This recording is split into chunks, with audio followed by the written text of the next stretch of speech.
All right, class. So today I'm going to go ahead and go over section 2.3s. I'm going to record 2.3, which is called Other Types of Graphs. I believe it starts on page 43 of your workbook.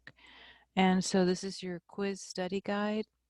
So just a reminder that 2.3 will cover problems number 4 and 5 from your study guide for your quiz. So here on 4 we'll be identifying vertical bar graphs from a set of visual displays and also from provided data. We'll also be identifying horizontal bar graphs, same thing from visual displays and from provided data. And then also the other thing we'll be quizzed on is creating a back-to-back stem and leaf plot for provided data. Okay, so the Connect Math will ask you not to separate your answers with commas. And so you'll just type in your data value, your value, type that in. And if there are no leaves, then the computer actually wants you to put an in.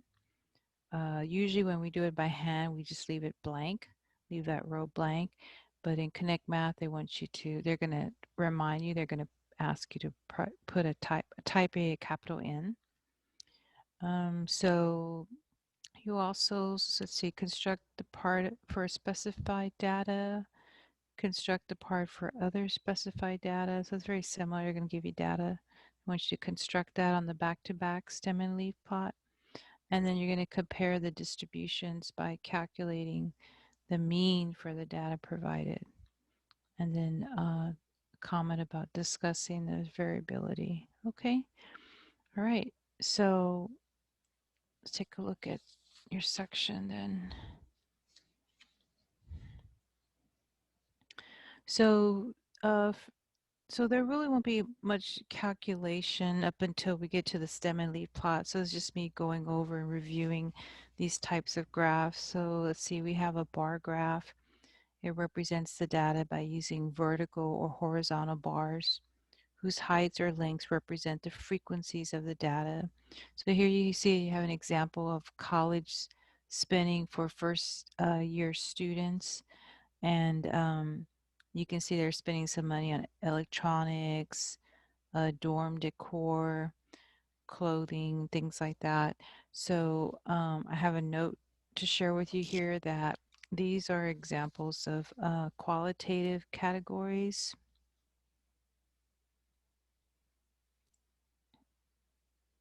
So qualitative categories as opposed to quantitative categories.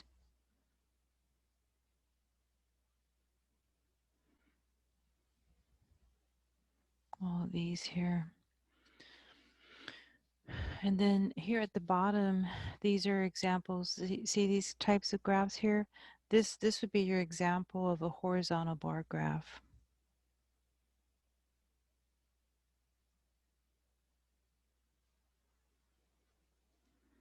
And so notice on the horizontal bar graph, notice how you have the qualitative categories here. Okay, and then you have the dollar amount. Remember the dollar amounts? You have the dollar amounts here. Okay. Whereas this is an example of a vertical bar graph.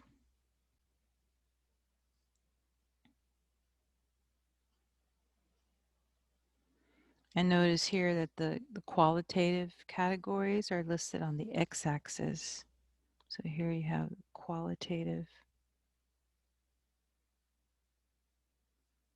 categories listed here on the x-axis. Okay, and then on the y-axis you have the dollar amounts. Okay, so let's keep that in mind here. Let's see. The other thing I can mention is that unlike the histogram, these bar graphs, they do have spaces in between the bars. So that's another thing we can make a mention, is that unlike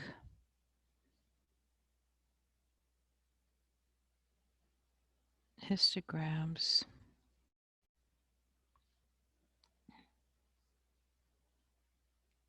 the bar graphs, whether they be the vertical or whether they be the horizontal, but the bar graphs have spaces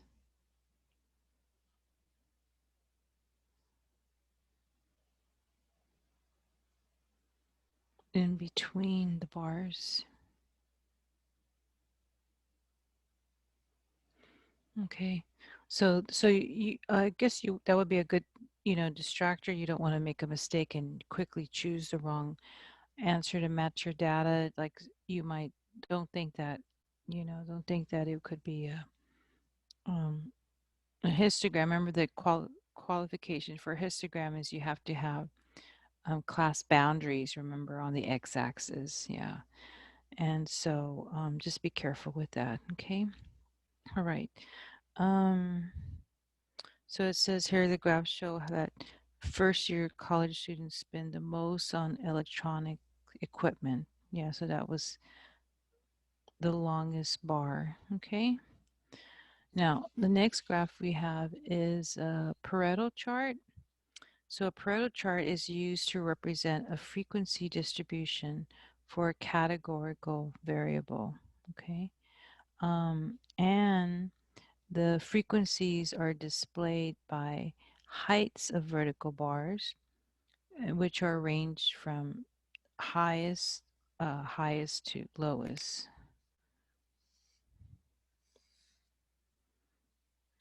Okay, I can highlight that then. Okay.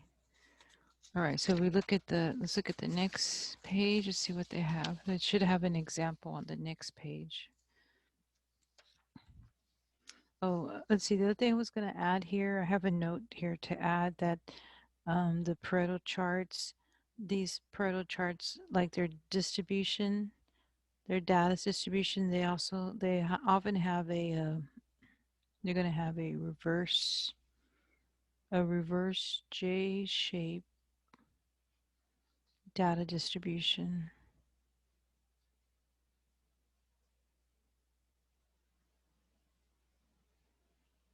And so what that will look like is that will kind of have this look reverse J. And so we should notice that on the next page. Okay. So that would be on page 45. Or let's see. I actually think it's on page 44, right? So let me see.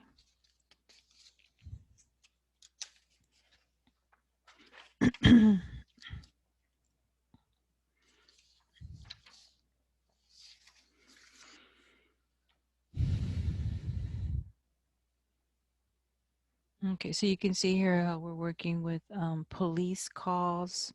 So it says the data shown here consists of the number of police calls for specific categories that a local municipality received in 2011. The data were obtained by the author, draw and analyze a Pareto chart for the data. So if you look at their categories, they have juvenile complaints, loud noise, music at a party, drug offenses, driving under the influence, and then disabled vehicles. Okay. And then here you have your number, your counts. All right. And so, just remember with the idea about just idea for drugs, remember that saying, just say no to drugs. Okay. So there's say no to drugs. Okay. Um, let's see. So here we would arrange the data from largest to smallest according to frequency. So that's how they're organizing it. See, they put this in order. So I can make this a little bit larger. Yeah, so you can see how they put this in order, 92, 79, 65, 38. So they do a little bit of arranging. They put in order from largest to smallest, and then they draw and label the X and the Y axis. Then they draw the bars corresponding to the frequencies. Yeah, so here you have your categories. Okay, they mentioned the categories here.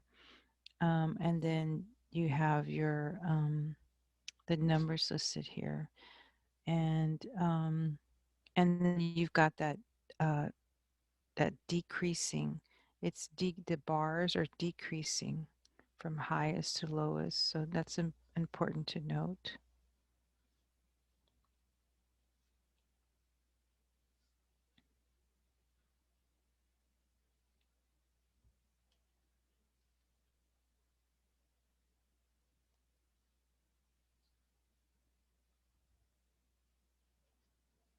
Okay. And then they've got that J. Remember we talked about um that that reverse J-shaped distribution.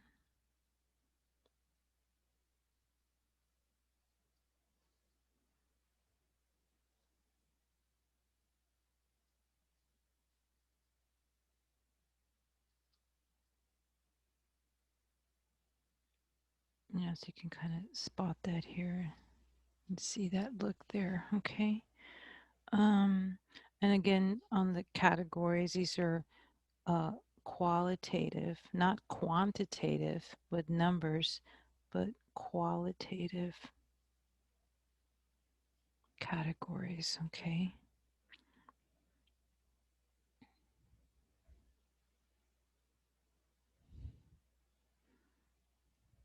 And again, just to stress that this is not a histogram.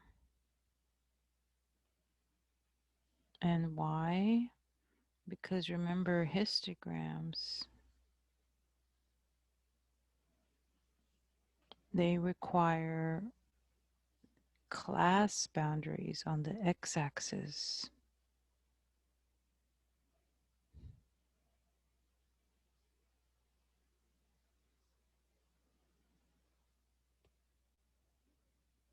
So these would have to have been class boundaries, they class boundaries n and 5, right? So they would need to require class boundaries on the x-axis, not qualitative categories.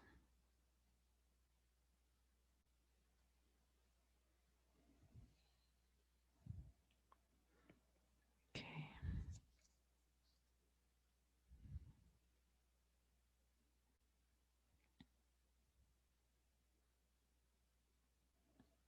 Yeah, and the other thing to mention here while I'm at it is about the distribution. It is a reverse J-shaped distribution, right? Don't mix it up. Don't say that it's right skewed, positively skewed. You don't want to say that. So um, this has a, a reverse J-shaped distribution, not a right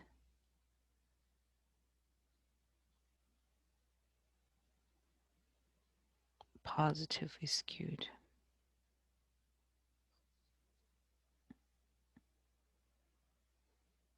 distribution. Okay. Yeah. So what's stronger is the reverse J shaped is stronger than the saying that it's right positively skewed. Okay. And it's mostly because it's the bars are decreasing from high to low. Okay.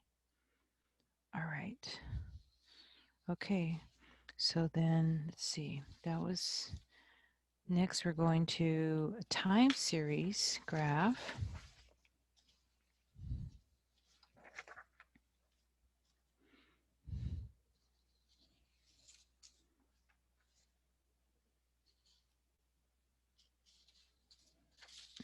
See what they say about the time series graph. So a time series graph represents the data that occurs over a specific period of time. So the data, this is percentage of cigarette smokers. The data shows the percentage of U.S. adults who smoke. Draw and analyze a time series graph for the data. So they've got the years, see from 1970, goes back all the way to 1970, all the way to 2010. So you would draw and label the X and the Y axis. So here they have a picture of this here. And we want to say that we have time here. Okay. So, so in a time series graph, time will always be on the x-axis, okay? And then, let's see. So draw and label the x and y axis. Okay, so we have the time on the x-axis, and then we have the percentage. Remember, you have this percentage. So I can do this x and then y here. Okay.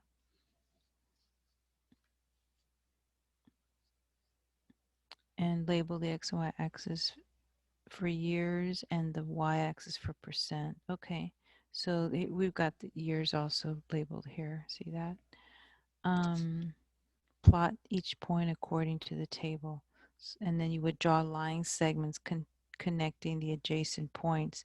Do not try to fit a smooth curve through the data points. Okay, so you're going to get a ruler or your mouse and connect them point by point. Okay, and so they're saying there's not a curve to it. It won't be smooth. There won't be a curve. It's these line segments.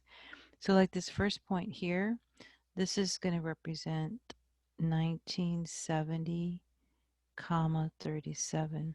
So if you think of an ordered pair, a point is some xy.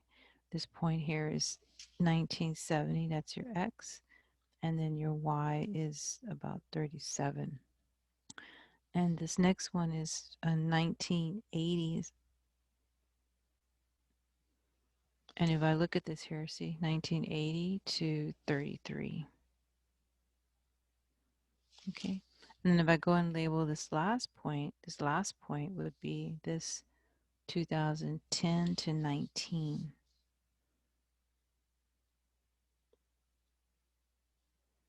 Okay.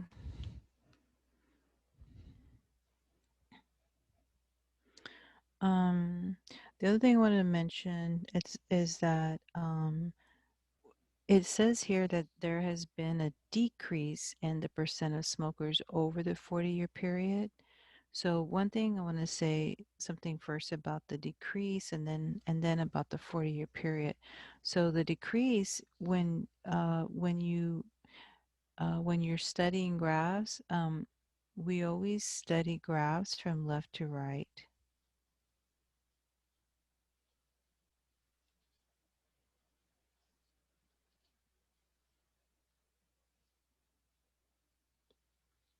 So when we study this graph from left to right, you see that we're consistently walking downwards. If you think of yourself here, and you're consistently walking downstairs, right? Consistently walking downstairs, right? Not upstairs. So this has these negative slope. You're walking downstairs, and so we say it's decreasing. It's decreasing. So we study graphs from left to right, and it is decreasing. And it said that you wanted to look at patterns, right? Somewhere, let's see. There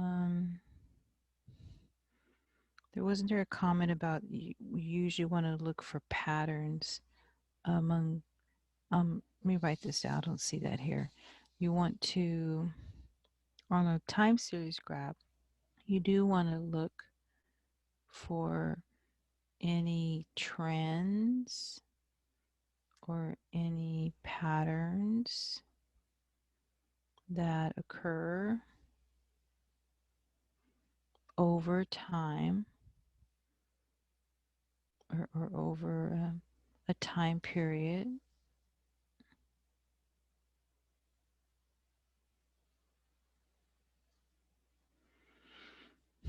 Okay. So when you study it from left to right, you do see that they're decreasing. Okay. And then the thing about the 40-year period, they're getting that by subtracting, right? It's 40-year period. They're getting that from the 2010 minus the 1970, right? So 2010 minus the 1970. So that should give us the 40-year.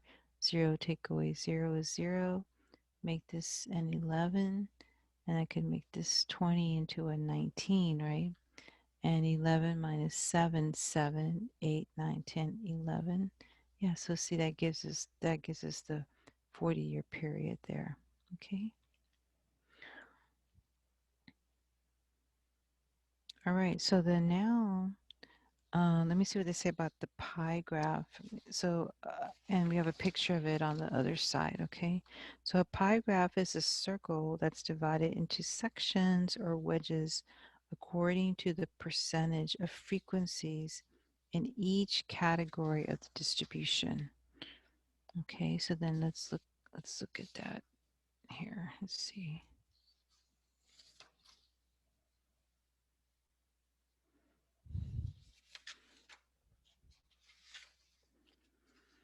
Okay, so here it says this frequency distribution shows the number of pounds of each snack food eaten during the Super Bowl. Construct a pie graph for the data. Wow, so look at all those potato chips. Wow, 11.2 million. Yeah, and look at all the total from all those pounds of snacks there. Total in equals 30 million.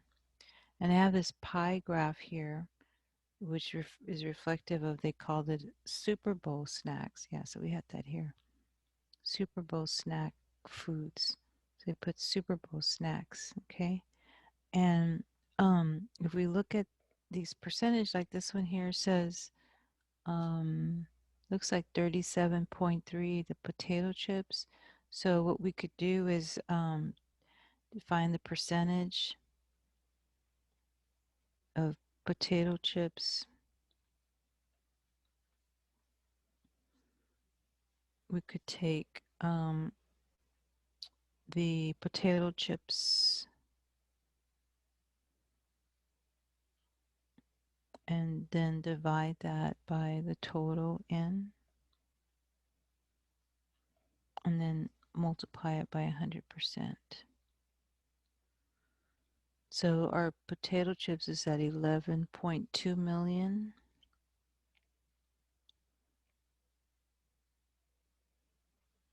And we divide it by the total in, which looks like the total in is 30 million.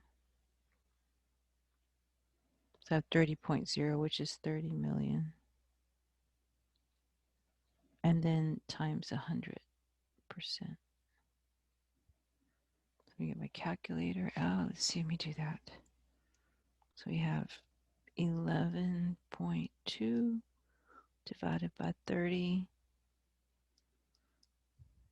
times 100 is 37.3 repeating, 3 repeating, right? 3 is repeating. So you put a bar over the number that starts when it starts repeating. And you can see that's how they get this here, see?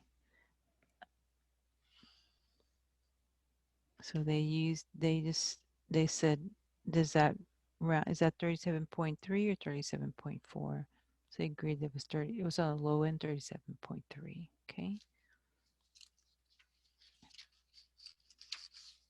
And probably pie charts probably are not really made often in schools anymore because it does require a compass, and some schools now consider a compass a form of a weapon because of its sharp edge or sharp end. And so they probably the pie graphs are probably not drawn in school as much now these days. Okay, now the bottom we have a dot plot. A dot plot is a statistical graph in which each data value is plotted as a point or a dot above the horizontal axis. Okay, so you can see here, here's your horizontal axis, and then here are the dots listed over it. Notice how there's no vertical axis. Notice here there's no vertical axis. Okay, so I'm going to say note. So that's not an error. There's just they don't have dot plots don't have one. So note no vertical axis. Excuse me. Okay. So dot plots are useful for showing how values are distributed and for finding extremely high or low data values. Okay, so you can see here like on the high end, right? I guess or I guess how far does this go out, right?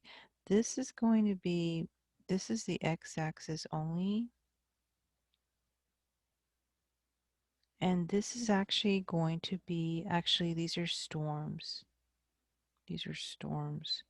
So this would be 25, 26, 27, 28. And this is supposed to be coming from your like your ebook, and they didn't put the title or anything um from here, but the title I would say um the title would be the number. I guess I'm thinking where to put it. I guess I could put it here. The title would be,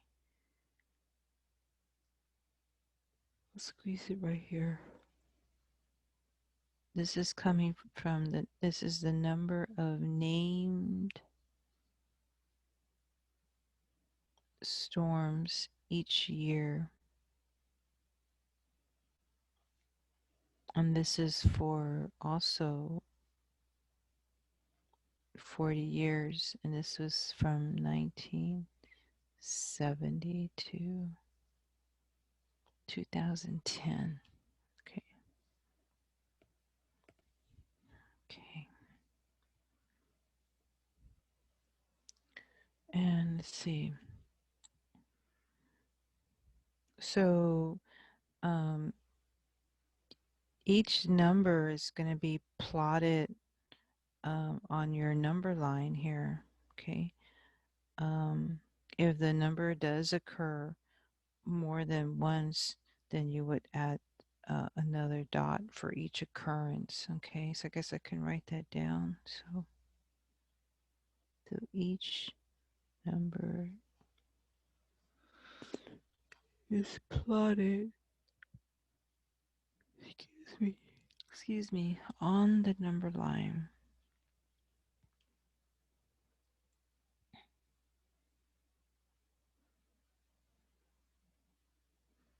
Okay, so if I look at like 19, that must be, let's see, 19 is right here. So that could be like this dot right there. And then you have 15, so that would be this, could be this dot right here. And then you have 14, that'd be this dot here. 7, 5, 6, 7, so it would be this dot here. Then you have 6, should be this dot here. And then 11 again.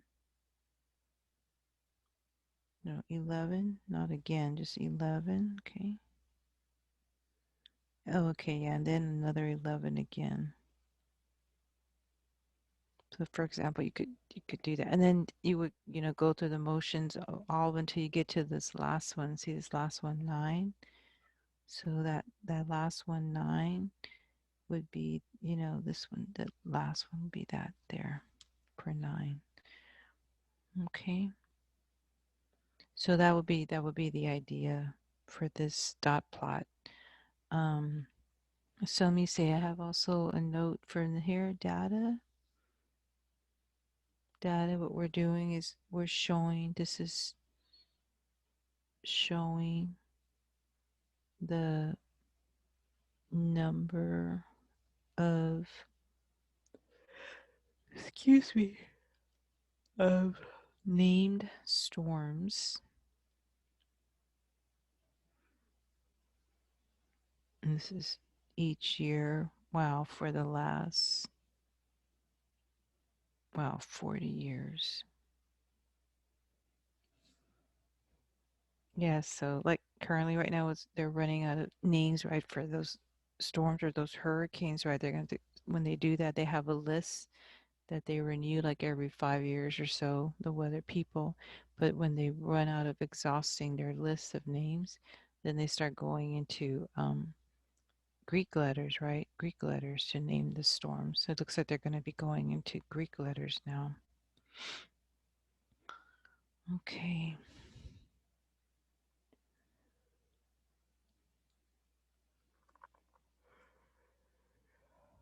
Excuse me. Number of named storms. Okay. So you can see then,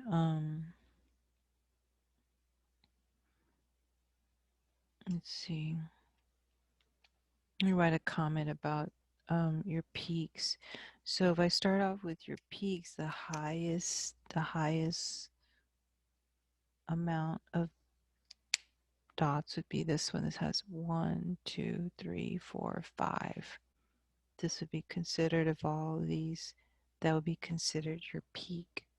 So I have here 5 stacked.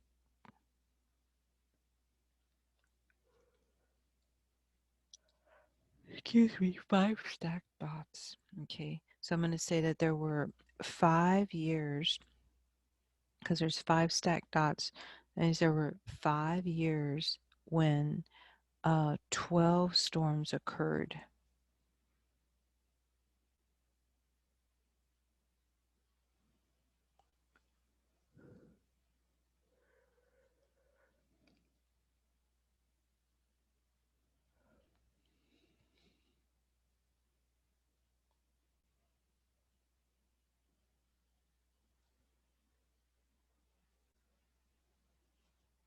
And where I'm getting the 12 from is because this is, the yellow is under, see, 10, 11, and see, that would be 12. That's 10, 11, and 12. So under the above the 12, there's 1, 2, 3, 4, 5. So that means there were 5 years when 12 storms occurred. Okay.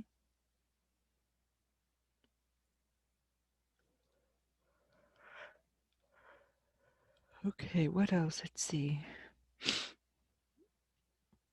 The other thing I've highlighted in pink, I have these dots here, those dots here. So about those dots, I'm going to say that there were only um 3 years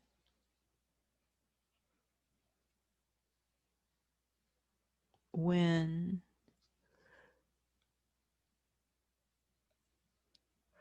excuse me, when at least 19 storms occurred. Yeah, so at least 19 means 19 or more.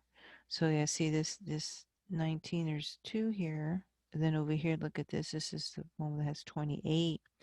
But yeah, there were only 3 years, see, 1, 2, 3, when at least 19 storms occurred.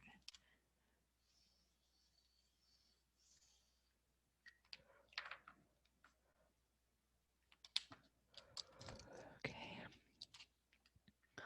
Okay, excuse me. And then I'm going to say something about this. This is going to be called a cluster. I'm going to call this a, see that? Call that a cluster.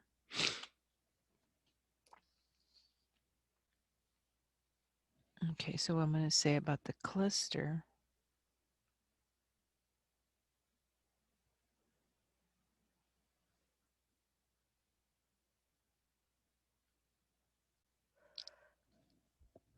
Excuse me. So what I'm going to say about the cluster is that the majority of the named storms,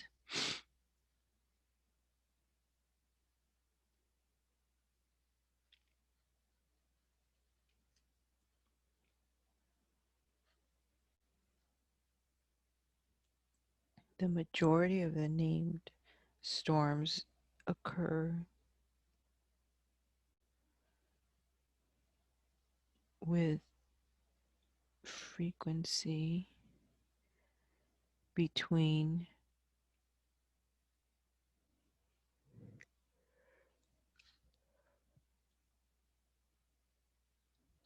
6 to 16. So I'm getting that from here because see this after this, see this orange here that starts off at 6, and then if you follow this all the way, see, to 16. Frequency between 6 to 16 storms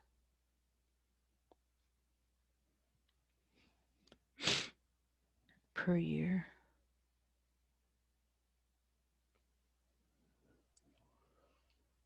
Okay, that's in orange here.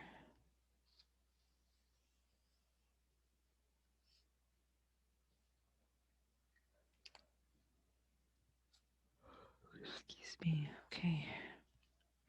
All right, so I think that's what I have, all the comments I have about this problem here on this dot plot. Okay. All right, so let's see. What's next then? If you're ever still writing, you can always, pause the video. You need more time. Okay, so let's see what we have on the next page.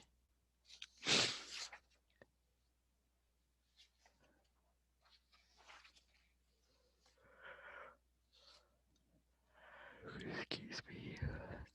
Ready? Okay. Let's go to 47.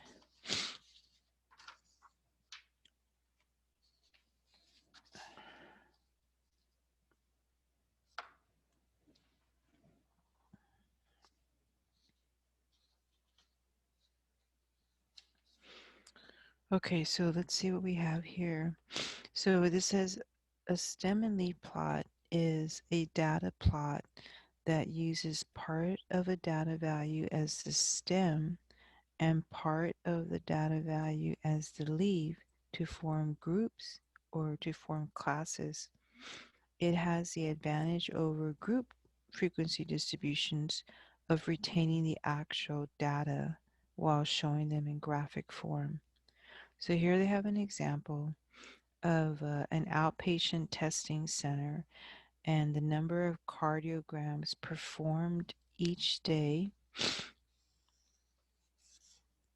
and for 20 days are shown.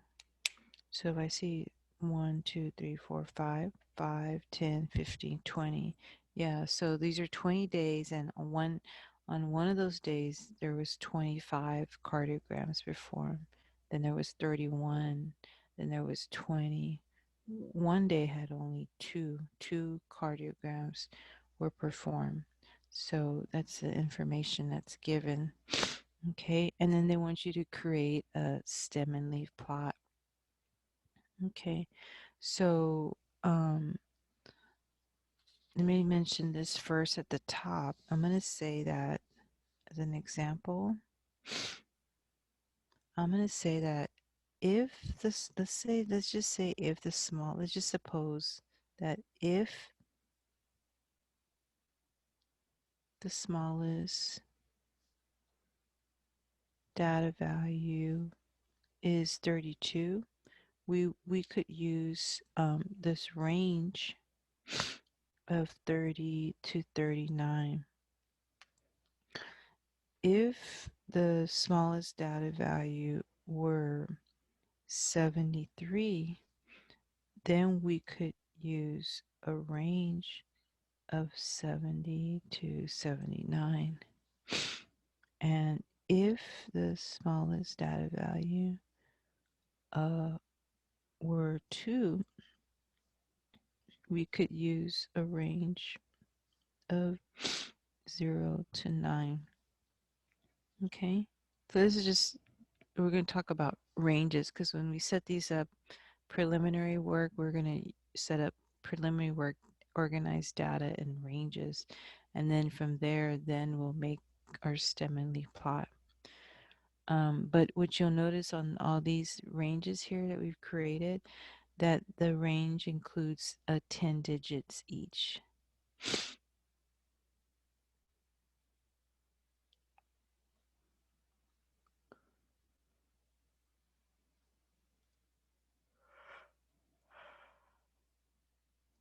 Yeah, so if you think of 0 to 9, 1 through 9 is 9, and then you've got that 0, so here's your 10th digit, okay? Okay. The other thing I'm going to share with you is this idea of a formula. So if I put this formula here,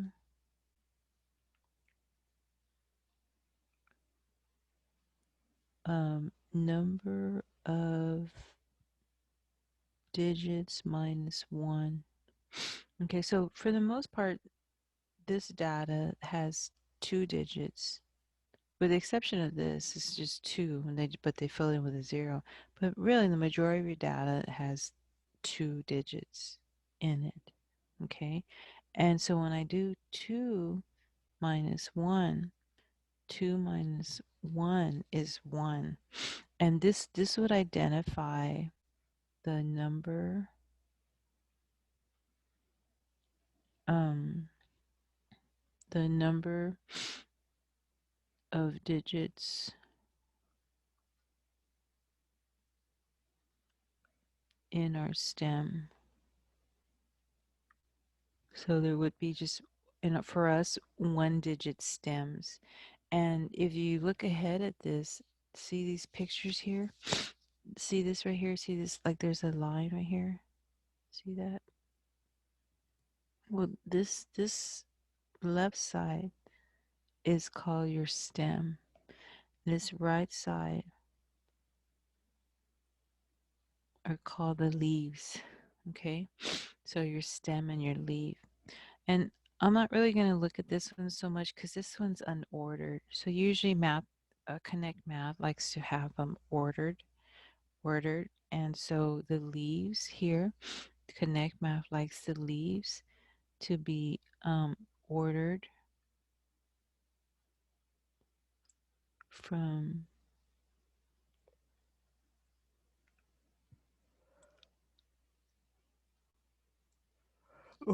smallest to largest. The leaves are ordered. So you see 2, and then so when I say order from smallest to largest, it's ordered from smallest to largest um, per row. Yeah, per row. So like here you have 3 and 4. That's small to large, 3 to 4. So this actually represents data value 13, and this represents data value 14. See that? This represents data 20 and 23 and 25. See how that works in? Okay. This one represents data value 51, 52, and as much as 57. Okay.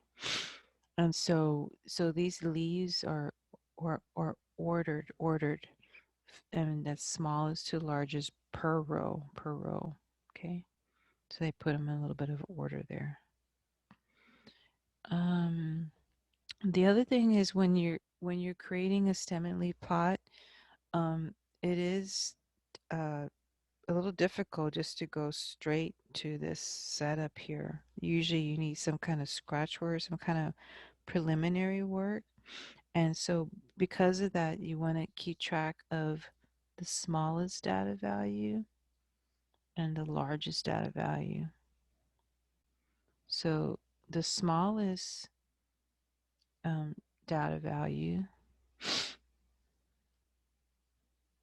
there's a little bug here. I'm going to kill that bug, a little net.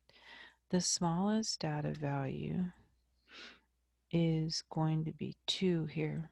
Okay, this is the smallest. Whereas the largest data value is going to be 57. So that one is right here. Okay, so you do want to keep track of your smallest and largest data value.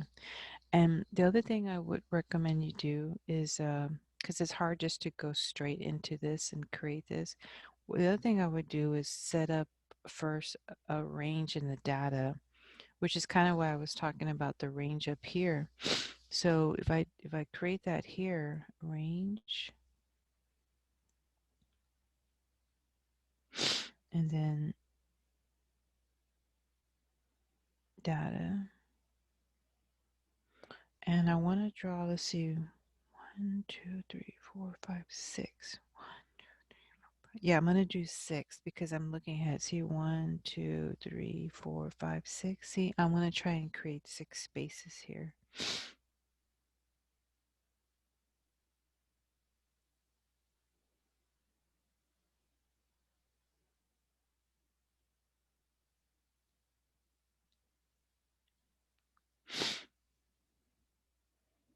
Okay, so first I'll start with a range of 0 to 9, and that has 10 digits.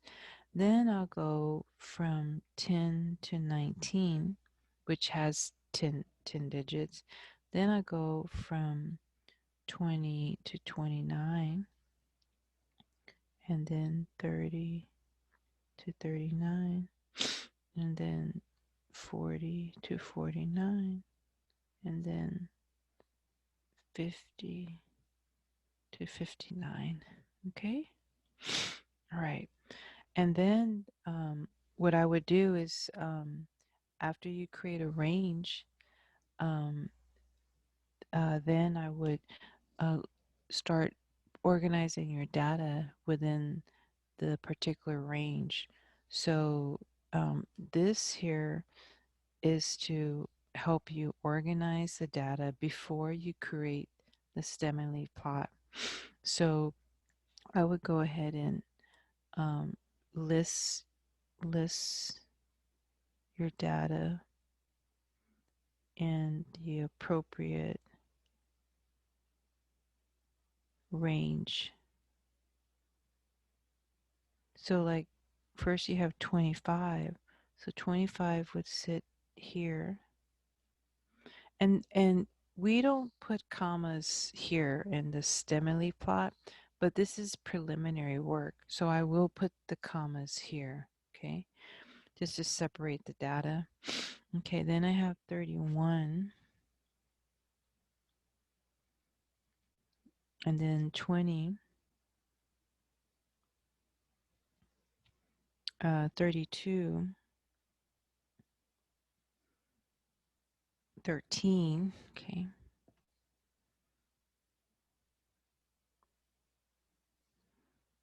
14, 43, 2. And it's okay. Right now, these are not in order. These are not going to be in order, and that's fine.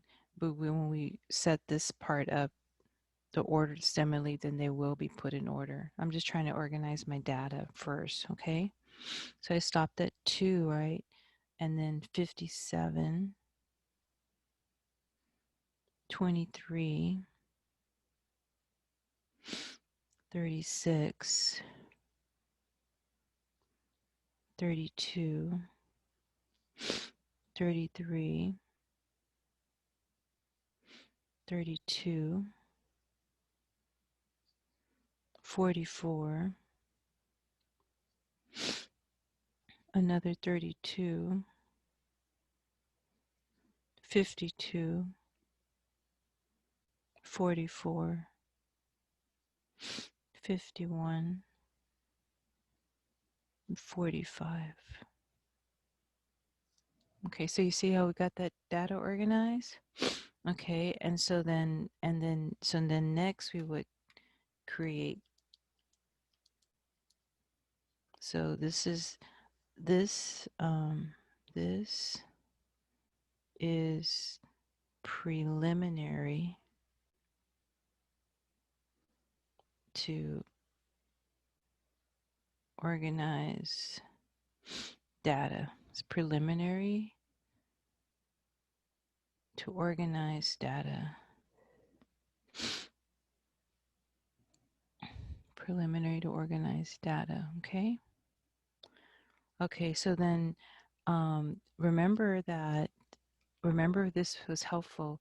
Remember we need one digit in our stem, okay? And so I'm gonna actually get that stem idea from here.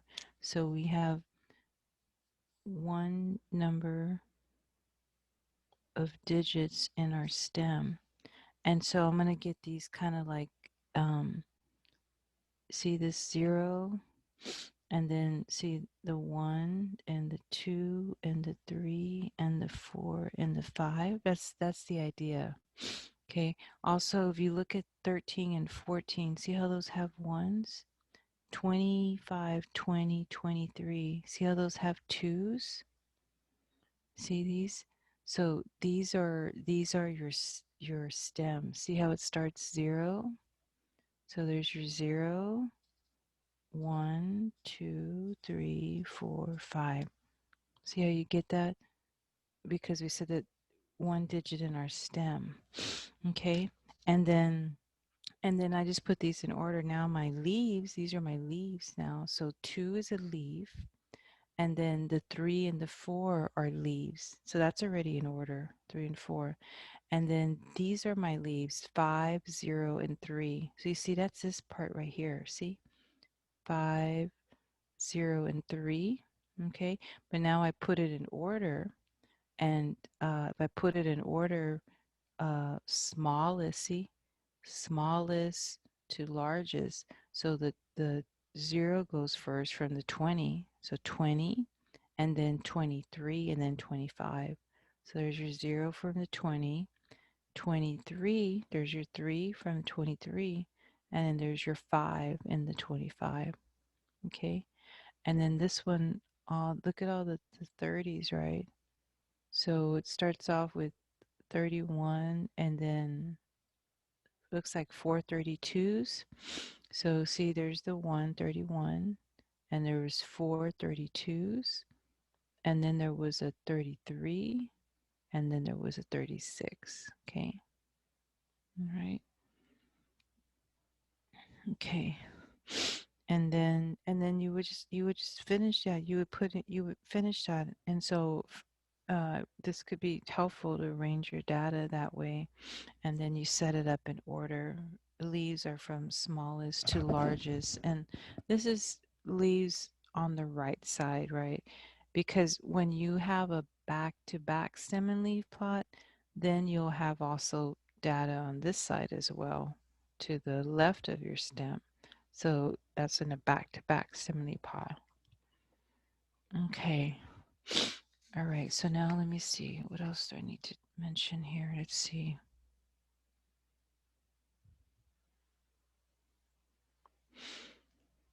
Yeah, so the system will want you to put them in order. And if for some reason, if there's an empty row of leaves, an empty row of leaves, they'll have instructions to put an N. If you have an empty row of leaves, they want you to type a capital N for that. Okay, so let's keep a note of that. Let's see. Let me see what else I have to mention here. The other thing I can mention is again, if I draw the silhouette, you know how we had histograms and I would draw the silhouettes. Well, also I don't have exactly histograms, but I do like the vertical bars, right? But I can go about drawing the silhouette. And then you know that this is right here, this is a peak right here. Okay.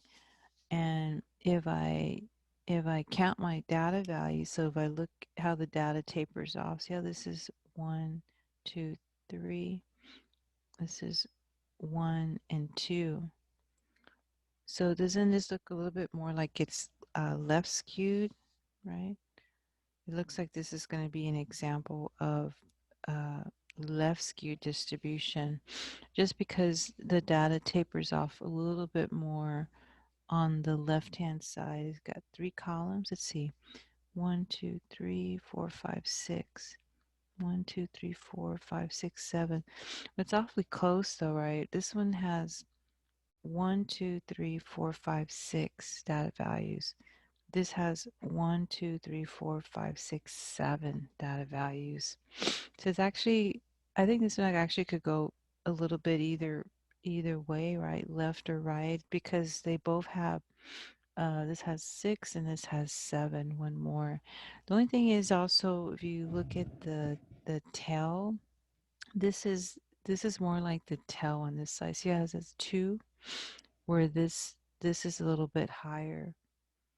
So because of that, this little tail one on this side, if it, I mean, I think it could go either way, left tail, right tail, but maybe more argument for left tail because the you also see the little tail on the left side.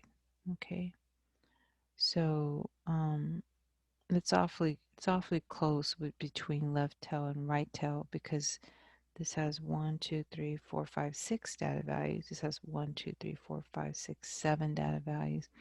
And then this does though look like the tail is on this side.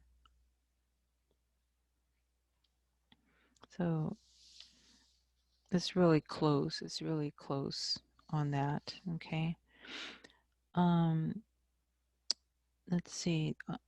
As far as the peak goes, see how this has the most. This is the tallest here. The peak. This is the cardiograms. So remember, number of cardiograms performed each day for 20 days. So one day you had 31 cardiograms. Another day you had 32. 1, 2, 3, 4 days you had 32 cardiograms.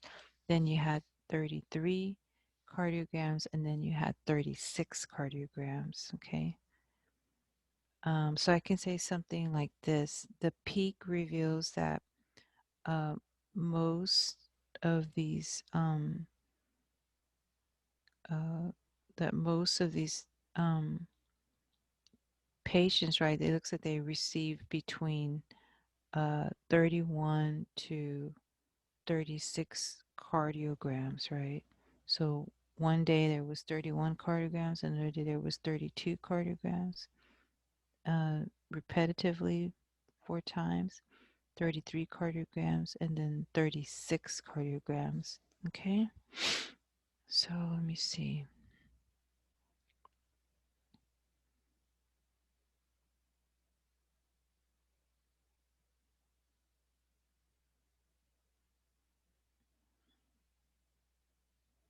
Okay, so I can say something like, let me do this. The peak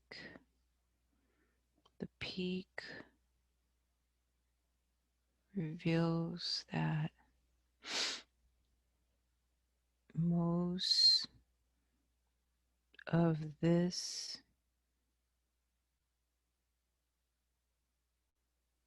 outpatient testing center,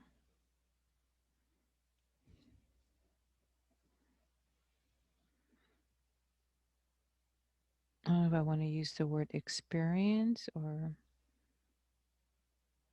performed. They do have the word performed.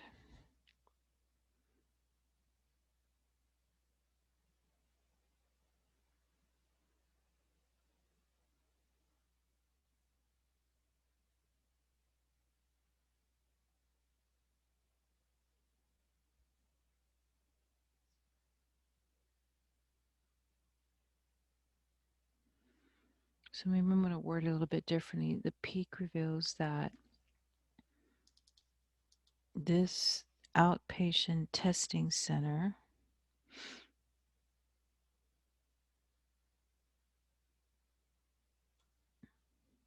perform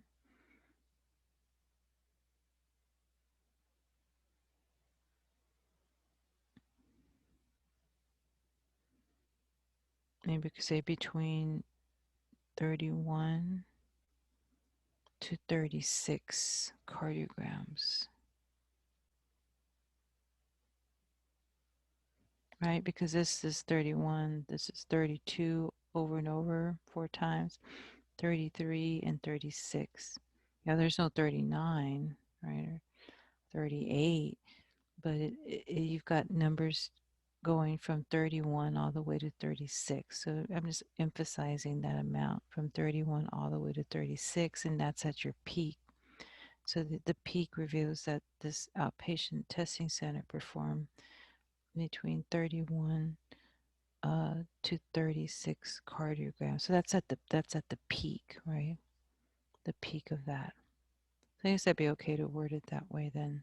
You're saying something about the peak and that's reflective 31 to 36 cardiograms. Okay. All right.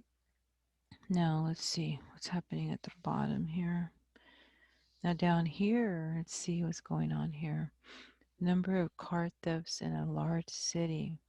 So an insurance company researcher conducted a survey on the number of car thefts in a large city for a period of 30 days last summer. The raw data are shown.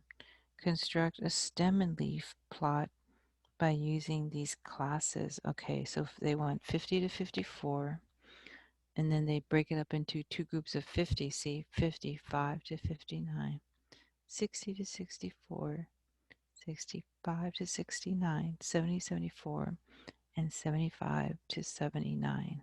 Okay, so if I do something similar with my ranges, if I do my ranges first, reflective of my data. So this is not a stem and leaf plot. This is preliminary work.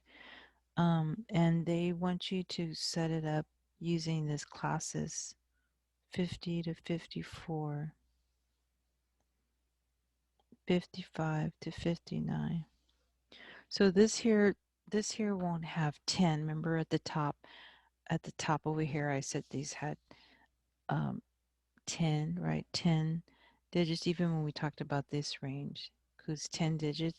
So this one won't have 10, but the reason why we're not going to construct it with 10 is because they did tell us they want us to construct a semi plot by using these classes. So they already limited to 50 to 54, 55 to 59, 60 to 64, 65 to 69, 70 to 74, and 75 to 79. Okay. And then if I start organizing the data, so I start 52 goes within this range, 62 is within this range, 51 is within this range. Oops, excuse me. 51 is actually here. 50 is also there. 69 is within this range. 58, 77, 66, 53,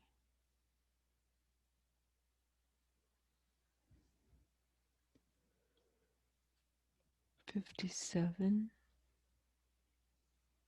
75, 56, another, let's see, 55, 67, 73, 79, 59, 68, 65, 72, 57,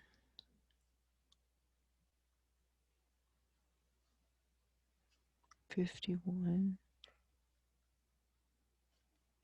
63, 69, 75, 65, 53,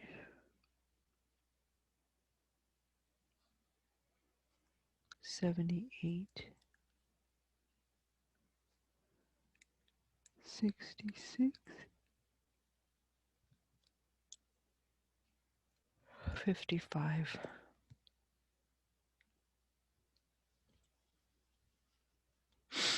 Okay. So this is like preliminary work. So this is preliminary.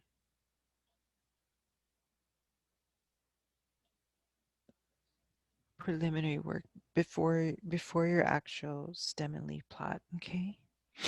Okay. So now, if you look at your data, these have mostly two, right? Two data values. So again, if I think of this formula, um, number of digits minus one. So 2 minus 1 is 1 number of digits in our stem. So when I create our stem,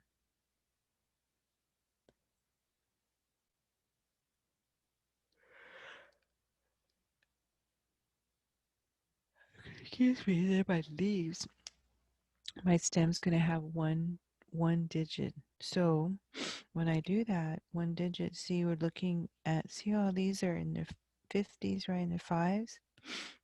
Okay. All of these are also in the 50s, also in the fives. Okay.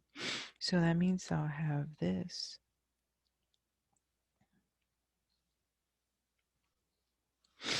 Okay. 55. So one for the 50 to 54, and then the other for the 55 to 59, because that's how they want us to break it up. And on the fives, I have to put these in order from smallest to largest. So I have the smallest is 50, right? Excuse me. So 0, 5 zeros. Like, and so I'm going to highlight it once I use it. And then 1, couple ones, see? 52, a couple of threes. Okay. Okay, next over here, 55 to 59. Okay, so let's see. Smallest would be 55, right? And there's two of them, right? And then after 55, there's a 56 and two 57s. And try to keep this organized. Keep these kind of organized, because remember how last time over here we would have turned over on its side and draw a silhouette? Because see how these are all organized? See? Try and keep it like that. Okay. So I got all those there. 1, 2, 3, 4, 5. 1, 2, 3, 4, 5, 6, 7.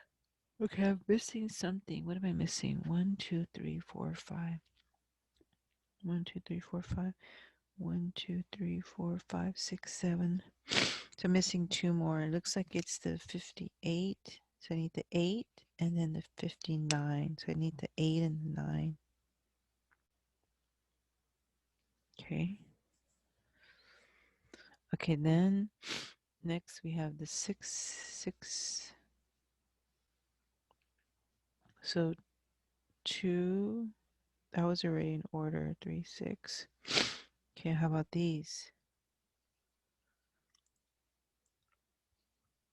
5, a couple of 5s. 6, 7, 8,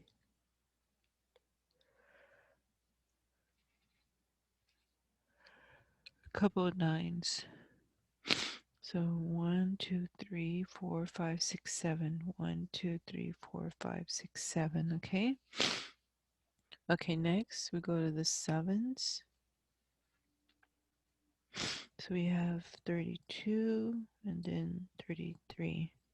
Okay, so remember we don't put I put commas here because it's preliminary, but when we do the stem and the leaf, there's no commas here, okay?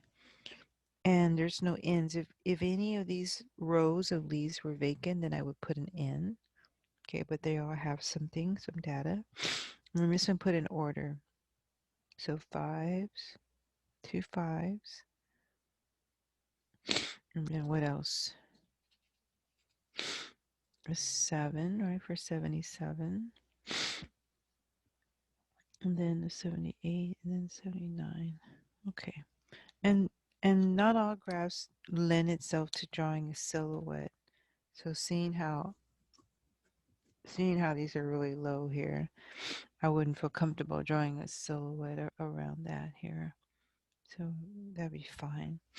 Okay, so sometimes on your stems, sometimes these can repeat, but they'll give you heads up on that. Like this one, they told us to use to do that. Okay. All right. All right. Okay, let's see.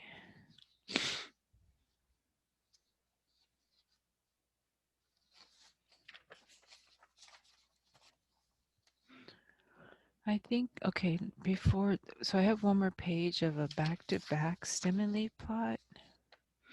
So before I do that, though, before I do that last one, stem and leaf plot, I do have some extra printouts I want to show you.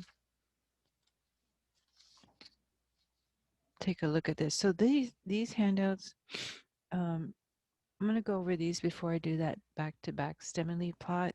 So, you know, I usually have, sometimes I do extra problems that were not included in the workbook, and I have little handouts that you can print.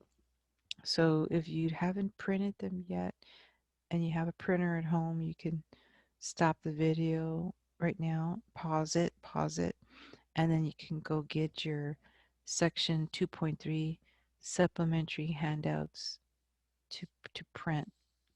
So it's kind of what I titled it. Okay, so you can get an idea of what to go look for to print. So I would advise you right now to pause this and go print that if you haven't done that, to help you. And I'm going to go over these. And so these just it's I think it's 4 pages.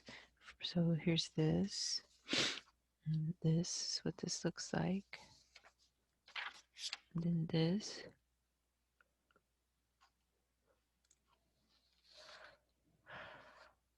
Okay, excuse me, this one. Okay. Okay. So if you haven't, just go ahead and stop the video and print that, and then go ahead. I'm gonna take a little break, so I'm gonna go get some water real quick, and I'm going to see. I'm gonna just stop my video just for a second to get some water. Okay.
Okay, class, I'm back. So let's see. So in your homework problems, you might have a few problems like this to work on.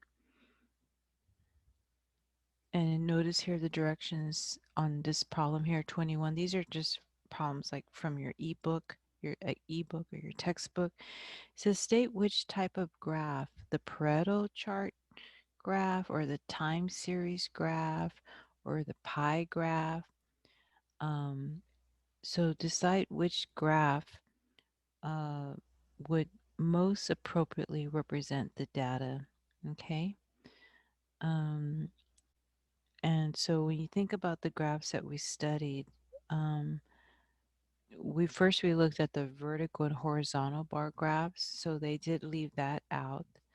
But then we went to the Pareto. We did do the time series and then the pie graph, but they left off the dot. Remember the dot graph? They didn't put that in. So they didn't include all of them, but these are the ones they're looking at here. So the first one says situations that distract automobile drivers. Okay. Well, when you think of situations that do that, um, you can think of uh, qualitative categories for that.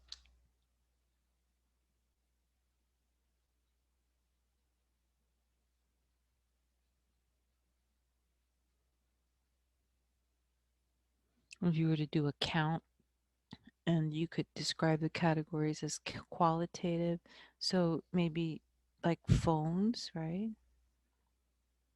Distract automobile drivers, um, smoking,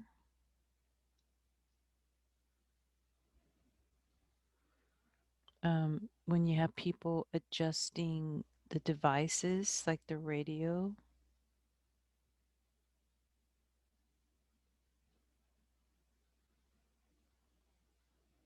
Okay. And those are just a few. But because those are qualitative categories, then you look at your choices there, we could call this a Pareto chart for number 1.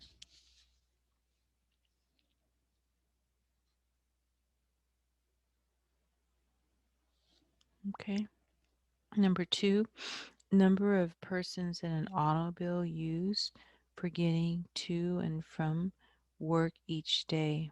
Okay, so again, we've got this idea of a qualitative category. We could say that number of persons in an automobile used for getting to and from work each day. Okay, so like you could have, as far as an automobile goes, you could have like a four-door sedan,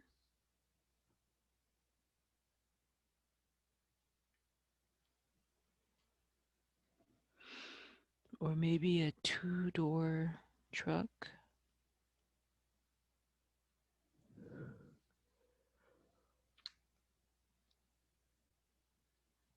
or maybe they have a automobile, maybe they have a minivan, right? Maybe they have a minivan, you could fit more people in a minivan. But because you can use those descriptions, I would also say this is an example for a Pareto. Number 3, amount of money spent for textbooks and supplies for just one semester. Okay, so that could be pie chart.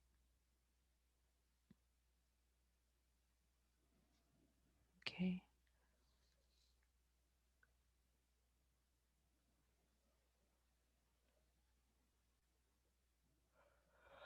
amount of money spent for books. Okay, so earlier when we had our pie chart, I think they had broken up into percentages, right? And it was talking about snacks, right? And it was like millions of snacks over those years have been ordered. Okay. Number 4, number of people killed by tornadoes in the United States, and each year, but for the last 10 years. So when you study that for that long a period of time. It's 10 years. That's an example of a time series.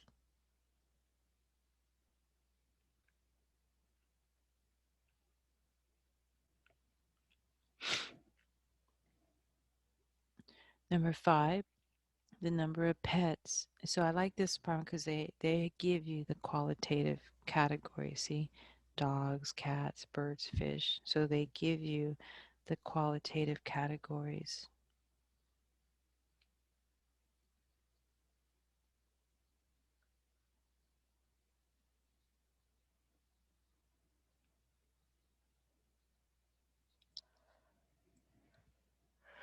So the number of pets in the United States this year. Yes, this would be a Pareto. And then number 6, the average amount of money that a person spends for his or her significant other for Christmas for the last 6 years. Okay, so the 6 years, and that's time series.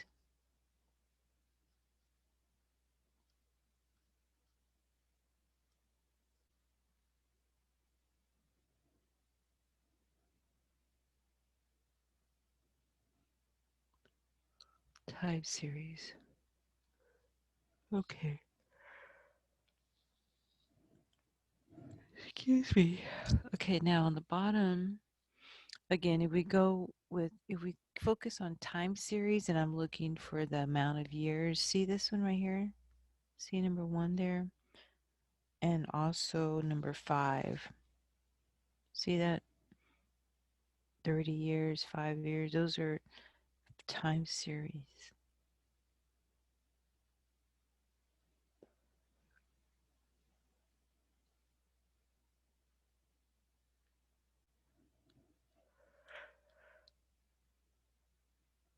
Look at number 2, the budget for the student activities department at a certain college for a specific year. Okay, so that has to do with budget and money, and that would be an example of a pie chart here.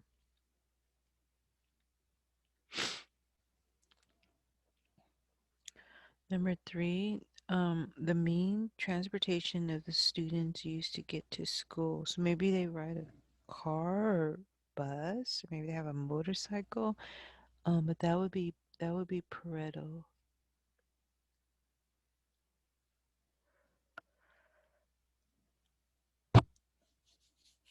Excuse me. So let's see. So I can put means of transportation. So maybe they have a car. Maybe they take the bus. Maybe they have a motorcycle.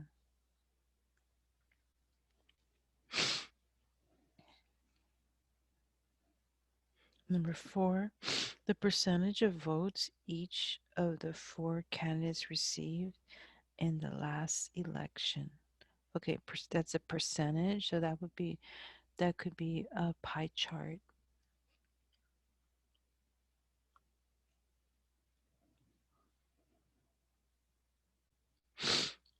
Okay, and then number 6, the frequency of each type of crime committed in a city during the year. Okay, so excuse me, we saw that in our example. Remember with the police? Remember the police? Remember um the loud music and the disturbances. Remember? So that was Pareto. Remember I said don't do drugs. Remember that keyword? Remember that? So that's an example. We saw that was a Pareto there. Okay. Okay.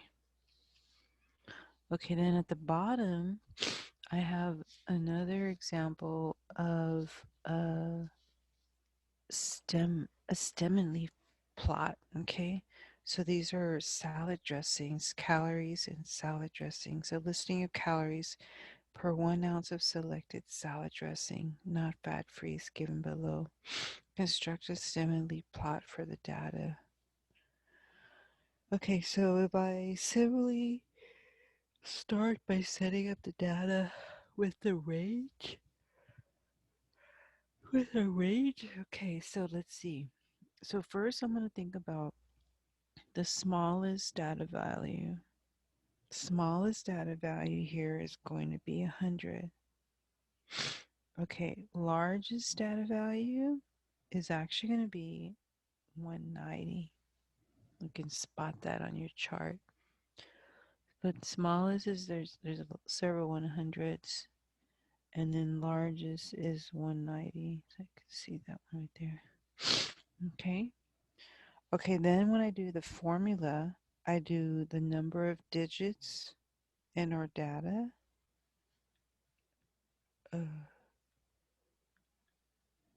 Number of digits in our data minus 1. Excuse me. Number of digits in our data minus 1. So you look at the number of digits in our data, it looks like 3, right? 3, 3, 3, 3, 3 for most of those. So majority 3 minus 1. 3 minus 1 is 2. That means we should have about 2 digits in our stem.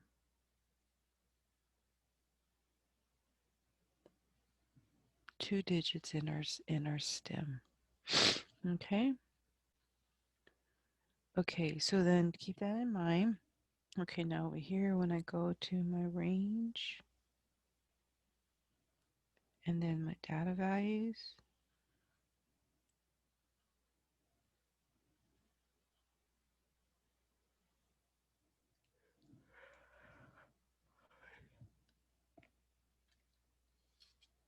excuse me. Okay, let's see. So since the smallest started with 100, then I won't start like 0 to 9. I don't need to start that low off on my range, 0 to 9, because it started with 100. So I could do this, 100 to 109. Okay. And then 110 to 119.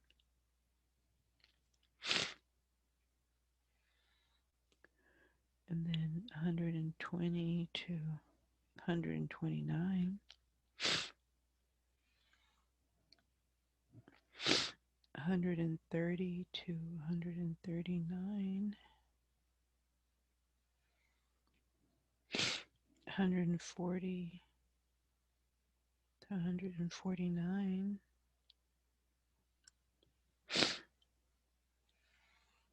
Okay, let's see. And can y'all go ahead and continue doing that? I'm gonna grab a Kleenex real quick, but can y'all continue going down that list and writing that down? 150 to 159.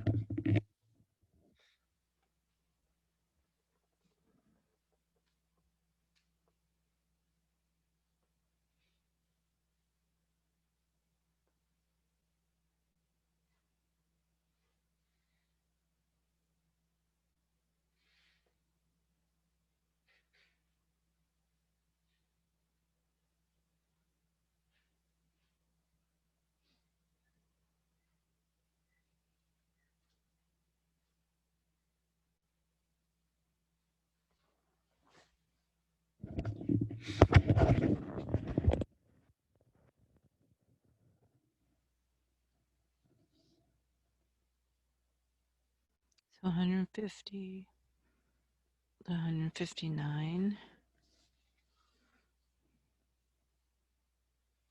So this is just a recommendation for preliminary work. This is not the stem and leaf plot. This is just preliminary work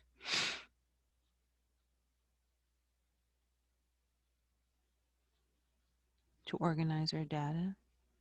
So now I'm at 160 to 169.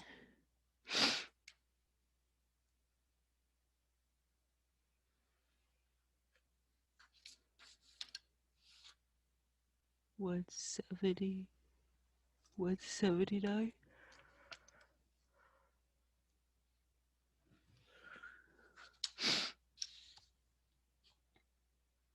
180 to 189, and then 190 to 199. and then I could stop there. Because remember the largest data value was 190. Okay, so that would be my recommendation there, okay? All right, so then now I'm going to start fitting my data into these rows. So if I start with, see, 100, that would go here, and then 130. I have, well, 3 of them. You can put a little check mark on them when you use them. 110. And I have 2 of them. 120. 130. 140. 100. 140. 170. 160. 130. 160. 120. 150. 100. So you see 100 fits in this range, right? 100 is between 100 and 109. 145, I have 2 of them. So you see 145 fits in this range. 140 to 149. 145 would fit there. And then I have another 145. 115. 120. 100. 120. 160 and 140.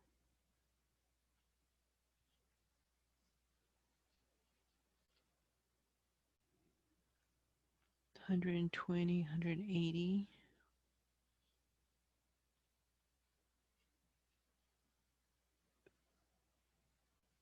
100. 160. 120. 140. 150. 190. 150. 180.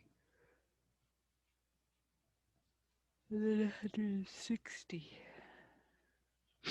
Okay, so now I got my data organized. Okay, and now I'm gonna make my stem and leaf plot. So now let me see.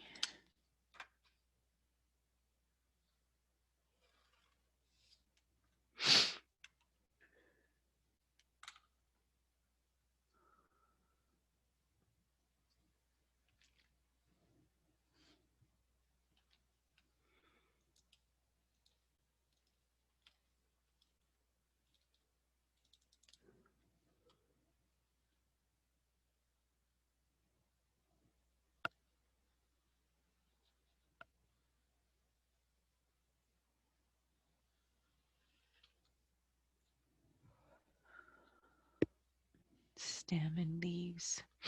All right. So I need 1, 2, 3, 4, 5, 6, 7, 8, 9, 10. I do need 10 rows. Yes, I do need 10 rows. Okay, so see.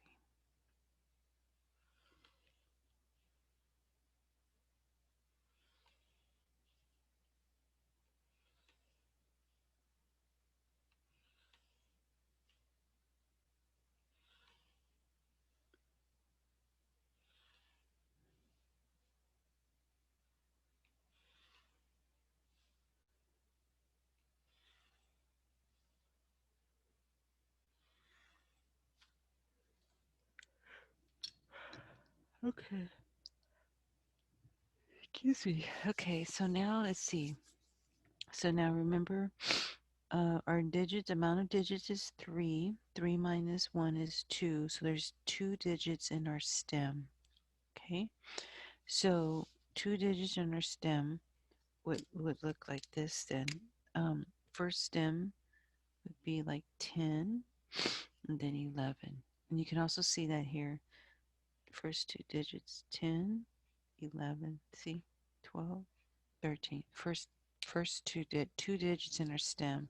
So you 2 digits in your stem, so you grab that from the first 2 digits in your data value. So you need 2 digits in your stem. So you grab that from your data value and you use the first 2. So that means we have a stem of 10, 11, 12, 13, 14, 15, 16, 17, 18, and even 19 all the way down. Okay, I can highlight these two.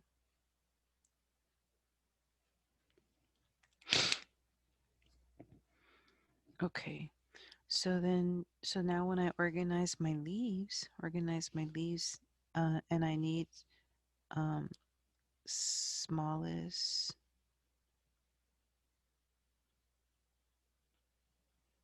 to largest. Okay, so all these are 100. 1, 2, 3, 4, 5. So I have 5 zeros. Next, I have 2 zeros and then a 5. So that was already in order. Okay, then I have 1, 2, 3, 4, 5, 6 zeros for the 120. That one also has order to it. Now I have 130. 1, 2, 3, 4, 5 zeros.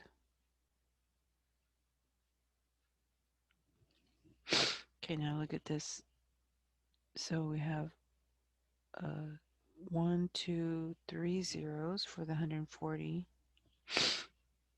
So, and you might want to kind of highlight them once you use those. So you use those 140. And then you have, oh, there's another one. 1, 2, 3, 4. See that? And then you have 1, 2, 3. So these are fives. So these are supposed to be organized. 5, 5,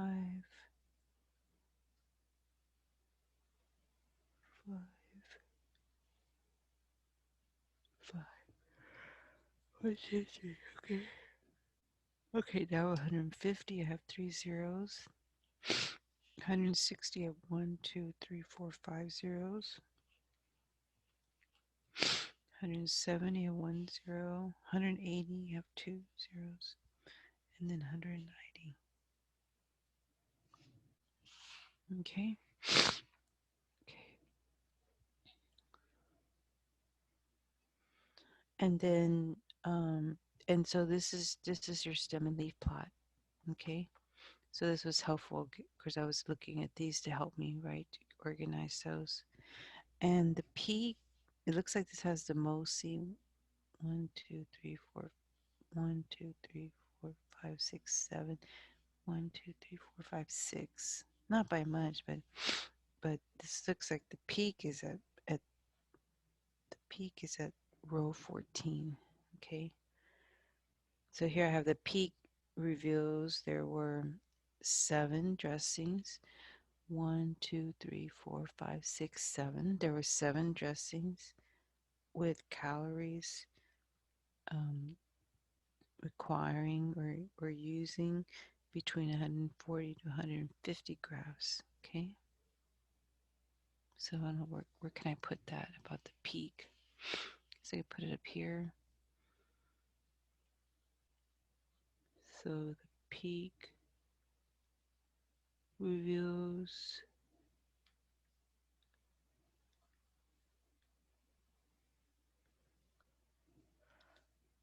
1, 2, 3, 4, 5, 6, 7. Feels there were 7 dressings. Right, so 7 salad dressings, right? So 7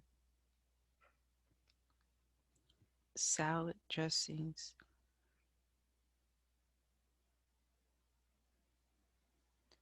with calories, replying or with calories ranging between 140 to 145. So the peak reveals that there were 7 salad dressings, okay, with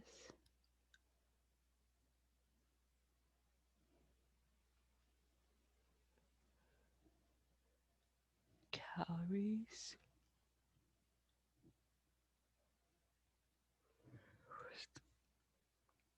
ranging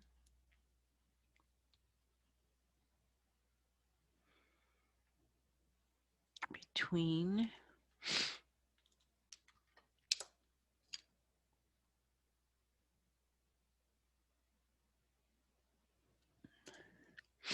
ranging between 140 to 145 calories.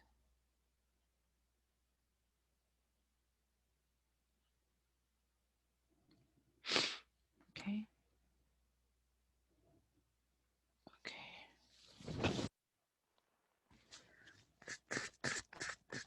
Okay, so the peak reveals that there were 7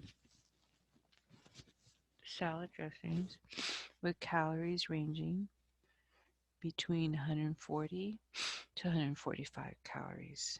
Yeah, so if you look at this peak, see 140s to 145s. Okay.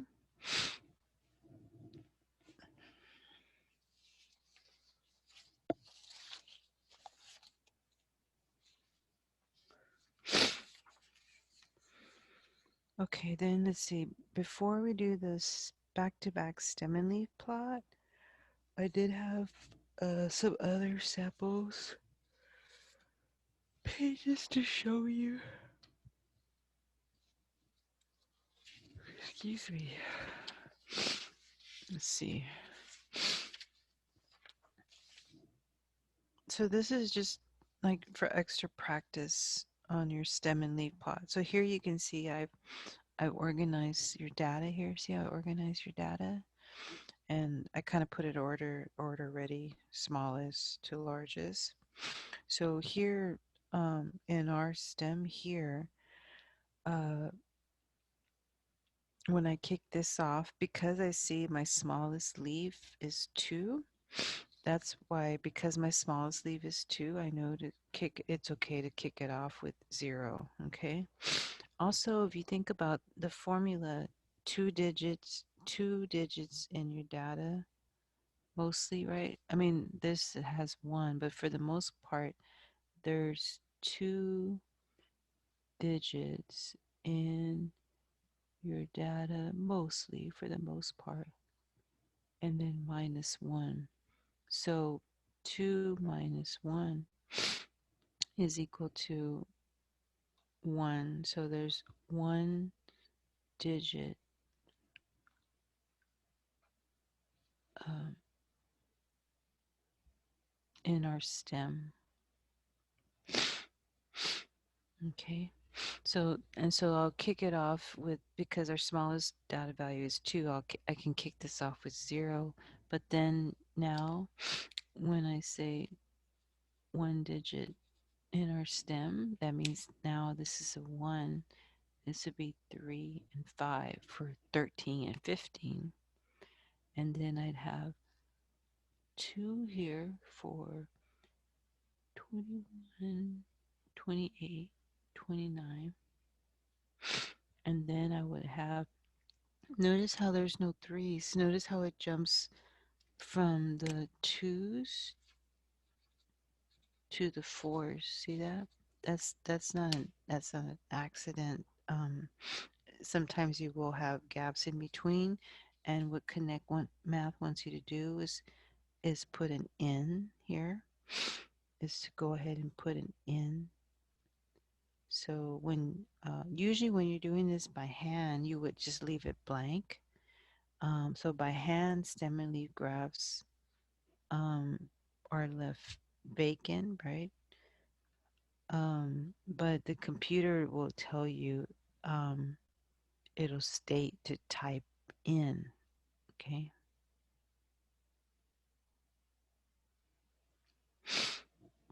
So here I'm going to say there were, there are no data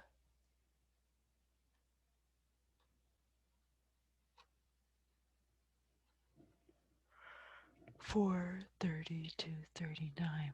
But that doesn't mean you leave it vacant. You still have to put an in there, okay? Then if you go to the 4, we have 46 and 47. So there's the 46 and there's for the 47. Okay.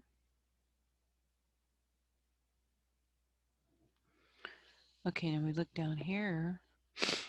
We did a problem like this earlier today in our workbooks where they have these repeated stem and leaf plots. Okay, so I would do 5 and 5 and 6 and 6. So the thing is, this one doesn't have any data value there. So I'm gonna let's see. So actually, there is a data value there, 62. Excuse me. So yeah, there is a data value there, 62, and then 65 and 68. So 65 and 68. Okay, and then up here 55 and 59, 55 and 59, and then 50 and 52. And that looks better. That looks better. Okay. So again, your digits, there's 2 digits, same formula, 2 digits in your data, and 2 minus 1 is 1 digit in our stem. So I have 1 digits in our stem here. Okay. So that's how those would work. Okay. Let's see what the next page shows.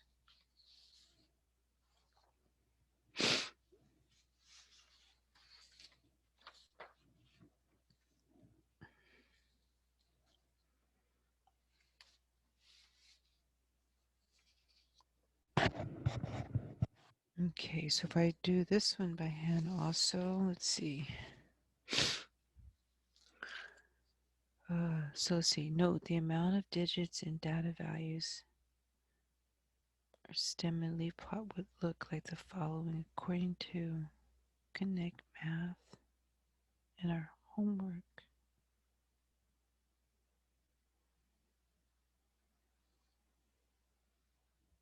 Okay, so if I go with this here, the amount, the formula, the number of data values, number of digits, right? Number of digits here I have, looks like 3, right? Mostly every number has 3. So if I do 3 minus 1, that gives me 2. So I'm going to have 2 numbers in our stem. So 3 minus what is 2? So we'll have 2 numbers in our stem. Okay, now again, your teacher, see how I've kind of organized these, right? So from smallest to largest, smallest, smallest to largest. Okay. All right. So that's also helpful. And then 2 numbers in our stem. So that's also helpful. So you see I have like tens. How many tens do we have? So let's see. So I start here with 10. Okay.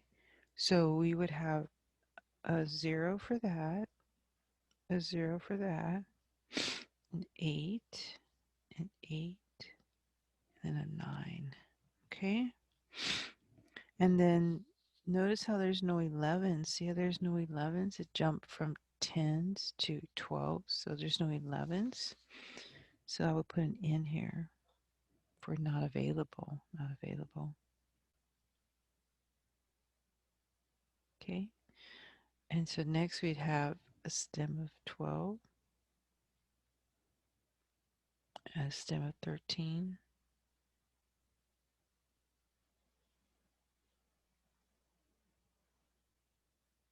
and then 14.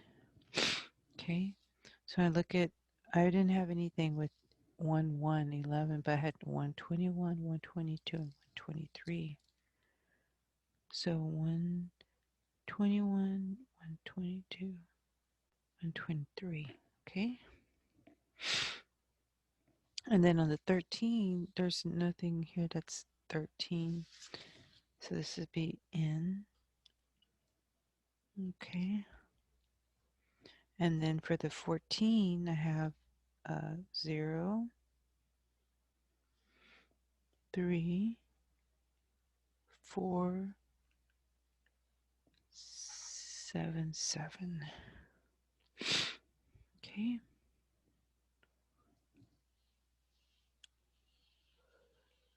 And then this one, I just want to do this one because it's got, if you look at the amount of data values here, it's got 4. We haven't done a formula where I do 4 minus 1, but 4 minus 1 is 3.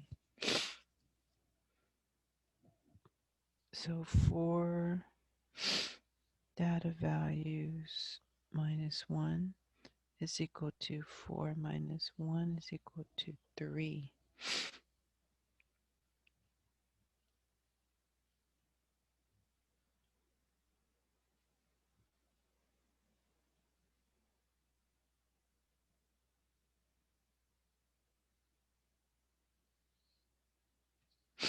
Okay. Okay, so now, so I have 3. 4 minus 1 is 3. And I put hours. I shouldn't have put hours. I should have said 3 numbers. 3 numbers in our stem. Okay. So I'm talking about 3 numbers in our stem. So we're talking about these then. Okay, so I put stem.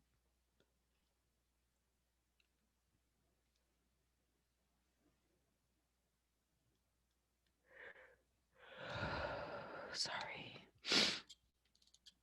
So 4 minus 1 is 3. 3 numbers in our stem. See how I highlighted just the first 3? That's what I need to write down here. Okay, and then my leaves are a couple of 9s. They're just identical. Okay, so let me just double check that I did those right.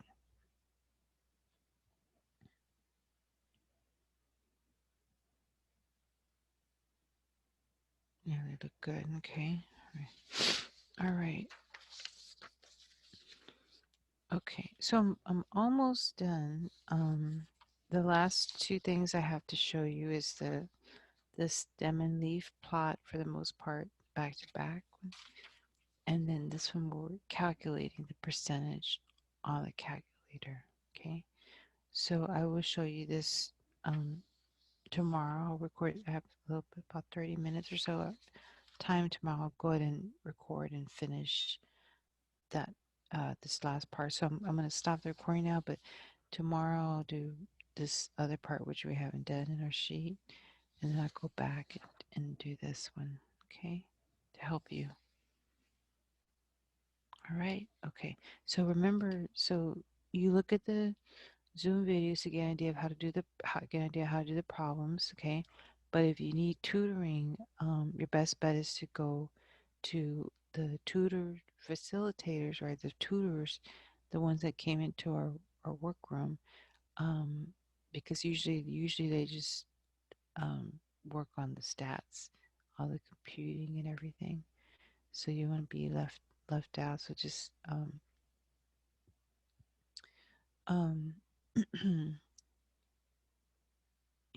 watch the Zoom video, let that help you with the lesson. And in your Connect Math, you have the help buttons and the instructional aids. And then if you need help, then remember Math Row is open pretty much almost every day except Sunday. But they're open like from 7 in the morning or 8 in the morning and all the way to 7 o'clock at night, I believe. Then on Fridays and Saturdays, I think they close earlier, like they close at 3 or so. Um, but just keep track of when homeworks are due dates and things like that. Okay.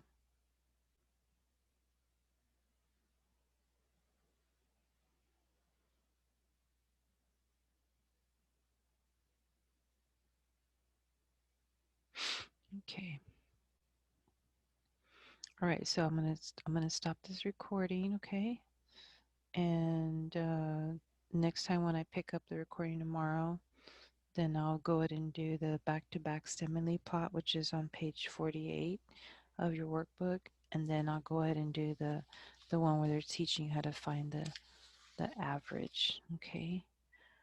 Um, let's see.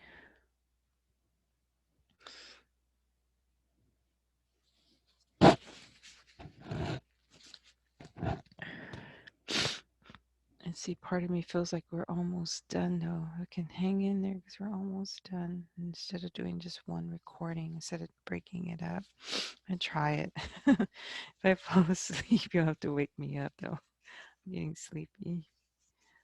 It's just so quiet here. Sorry about that. Okay, let me try this and see. I have to do this earlier. It's so busy during the day. Okay, here we go. All right, so let me try and see. So we're almost done. Okay, let's see. Back to back stimuli plot.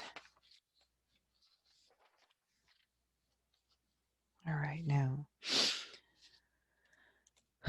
So let's see. So with this back to back stimuli plot, let's see what we have here. I'm gonna write that at the top. The other one was just a stem and lead plot. This is a back to back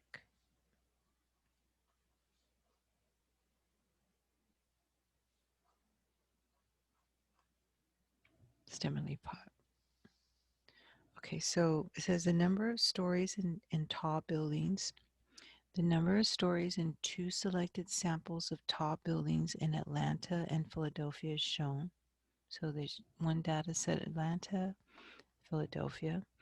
Construct a back-to-back, okay, there we go, a back-to-back stem and leaf plot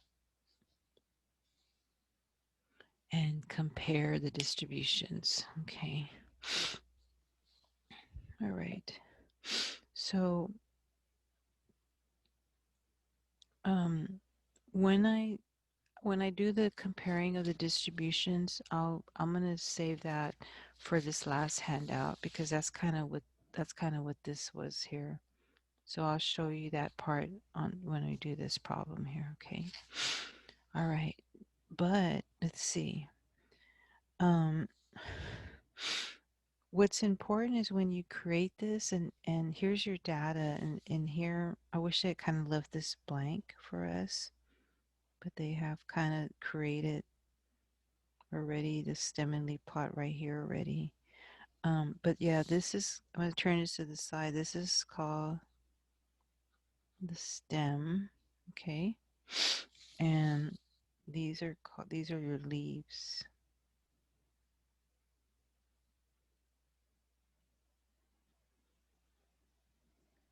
Okay. And when we set these up here, this side you're familiar with, just like we did the salad dressing problem and the number of cardiograms um, problem. So here you're familiar with this.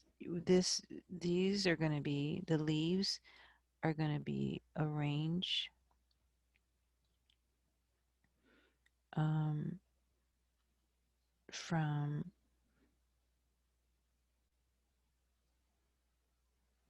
low to high. And this is just on the right side. But on the left side, see the Atlanta data, the leaves here. On this side, it's going to be different. On this side, leaves are arrange. Instead, it's different. Instead of from low to high, they're arranged from high to low on the left side. That's super important. So that's super important, and it's a little bit tricky to do because the computer, when you do your Connect Math will require that when you complete the stem and leaf plot, it will require that you do the left side first.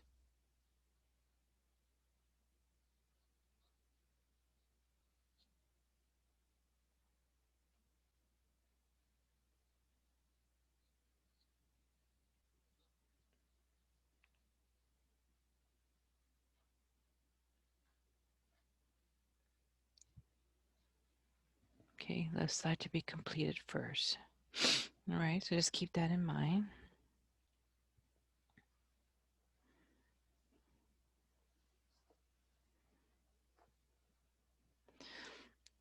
Okay, I have another note here too that says, let me put this over here, that stem and leaf plots are part of the techniques called exploratory data analysis. I know this is a back-to-back stem and leaf plot, but it's still considered, it's still the idea of a stem and leaf plots. So these are part of the techniques called exploratory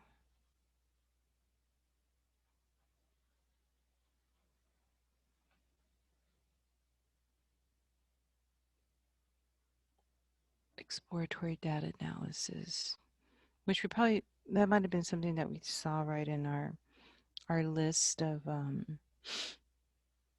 SLOs, right, of the learning objectives for the course.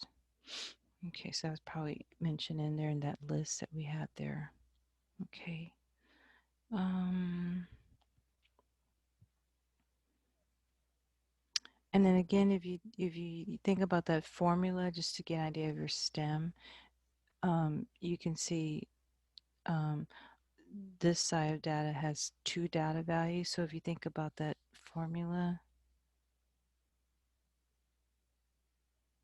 okay, so you have two data values. Take away one, leaves you one number in our stem.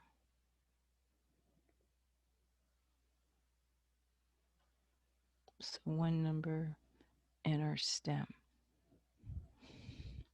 And if you see this here, see how there's just one number in our stem? Okay, the thing is the stem is shared. The stem is shared by both data values. Okay. And when you're doing this would be difficult. You have to remind yourself, and that's why you use your note page, your toolkit. You have to remember that you have to arrange this side from high to low.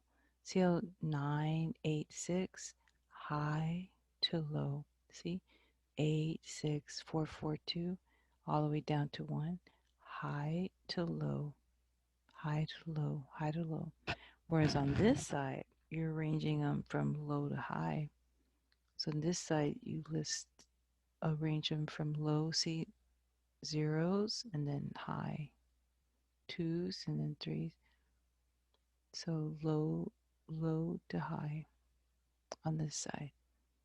Okay, that's just a requirement how that works. Okay. Okay, now when I also do my smallest data value and my largest data value, so my smallest I'm going to do, you have to do Atlantis first. For Atlanta, the smallest data value is 26, whereas the largest data value is 70. So you should be able to confirm that when you go back and look at your data. Smallest is 26. I see a 26 there. And then the largest is a 70. Okay.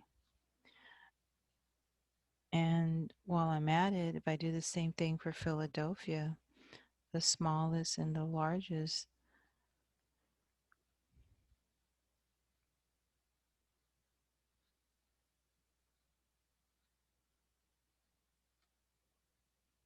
so the smallest data value for Philadelphia, it looks like it's 25. And the largest data value looks like it's 61. Okay, so 25 and 61.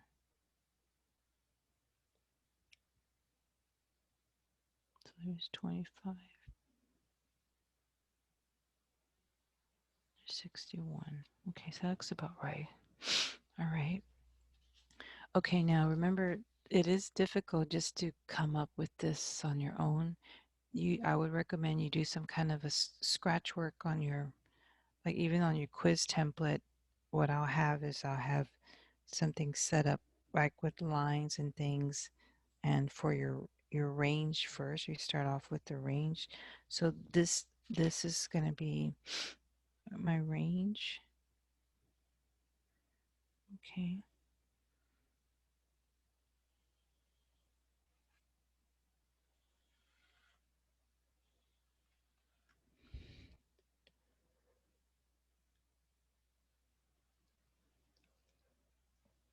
Okay, excuse me. Okay, so now when I start this, let's see.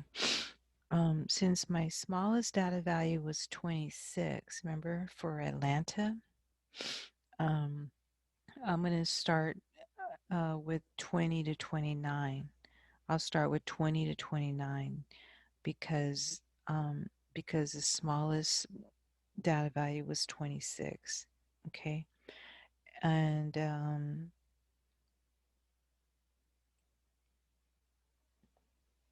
that should be that should be fine. I was looking at Philadelphia's smallest data value, and it's also in the 20s. See, it's real close. See how it's 25? So we should be fine. 20 to 29. Sometimes, sometimes you if you had a like a 2, if Philadelphia had a data value of 2, then you'd have to start off with a smaller range. You just wouldn't have any data value on this side. But if Philadelphia had a 2, you would have to go back and start like 0 to 9, right? And then 10 to 19, right? Okay. So here we can start with 20 to 29.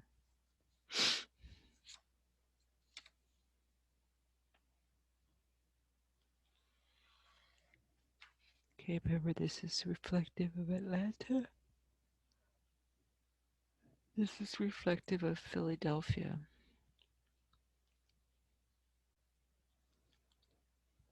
Okay, then we have 30 to 39, 40 to 49, 50 to 59,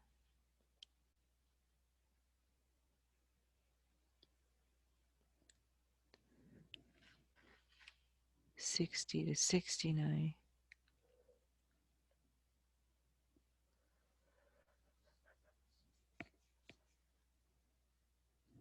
70 to 79.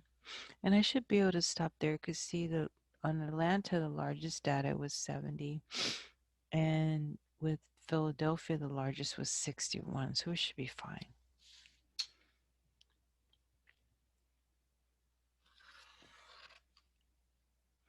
So on the quiz, what I'll do is on the template, I will have these lines already drawn. That'll save you time on your quiz. Just print out the template.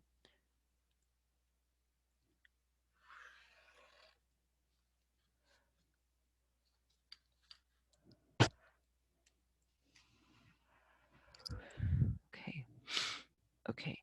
So then now when I start putting in my data.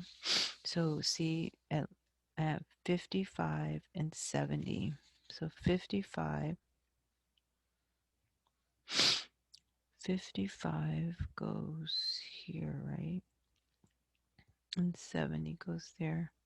Yeah, so I'm just putting this data. This is, remember, this is preliminary. Remember, this is preliminary work. And then I'll make sure when I start actually making the stem and leaf plot that I go ahead and put um, on this side high to low, and then on the right side low to high. Okay, so I got 50, 70, 44, and 36.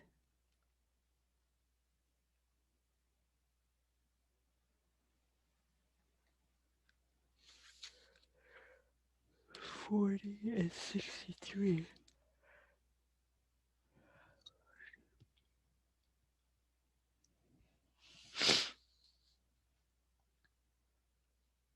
40 and 44.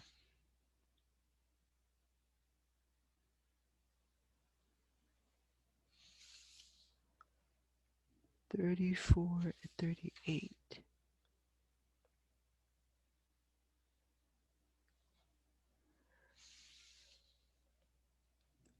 60 and 47.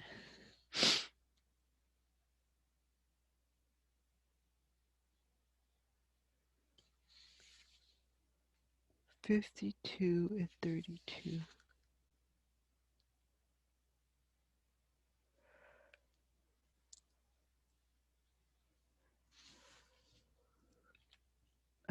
32 and 50.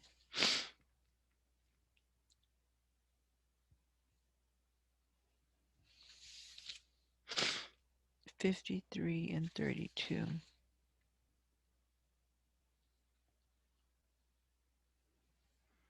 28 and 31.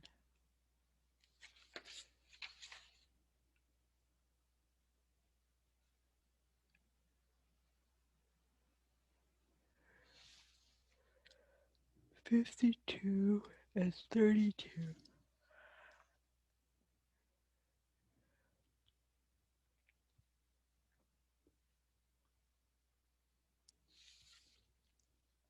34 and 32.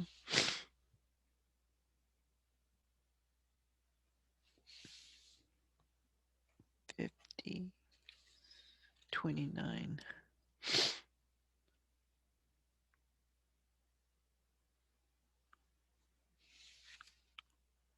And 26.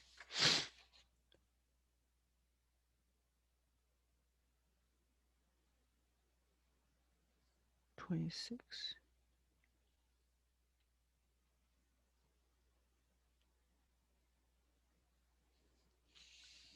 Okay, I think I got all the data values, right? I got all the data values for Atlanta. Okay, now, and you'll have to do the left side first on the computer. It will not let you start the right side until you do the left side first. Okay, now, so you have to be careful here because remember you have to go, you said high to low. You have to. So when you look at this, the highest number you have is 28. So, oh, excuse me, the highest number you have is 29. So look over here. That's why they have the 9 here. See?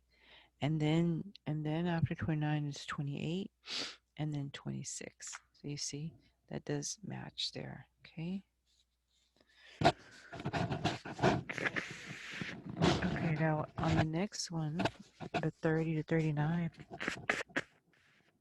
look at your highest data value.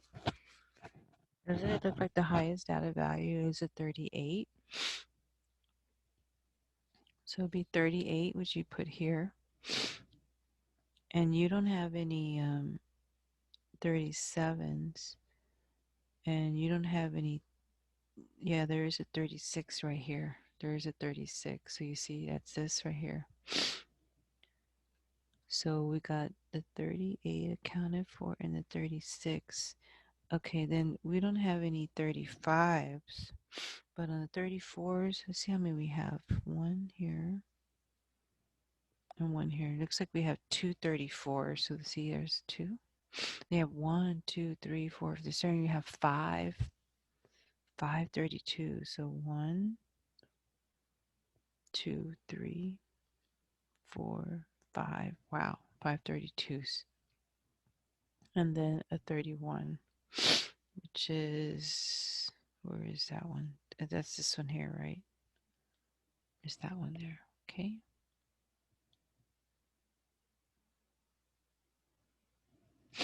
Okay, and then you would just continue, right? High to low. So then on this one, the highest would be 7. So that would be this right here. And then you'd have two 44s. So there's your two 44s. And then you'd have two zeros. Okay. And then after the 40s, you have the 50s. So high to low, high would be 55. And then 53. And then two 52s and two 50s. Two 52s and two 50s.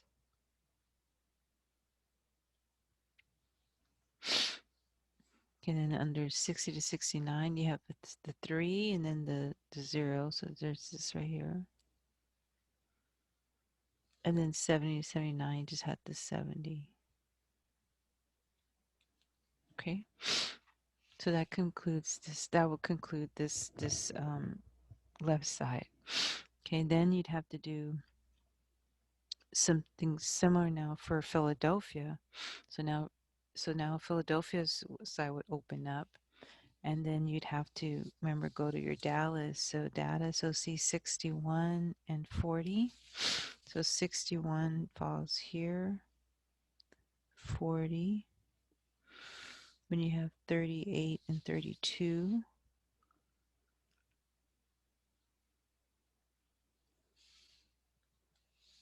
then you'd have 30 and 58.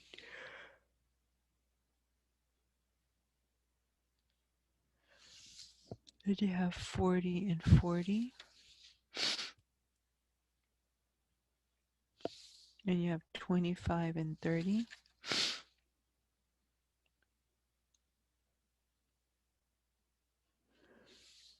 Then you have 54 and 40.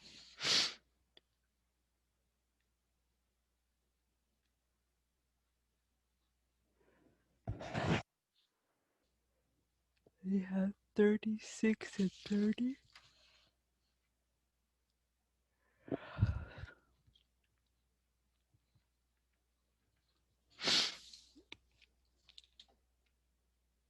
Then you have another 30 and a 58.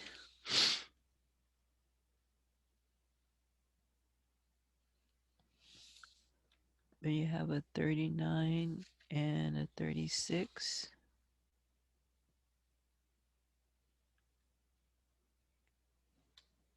A 34 and a 33.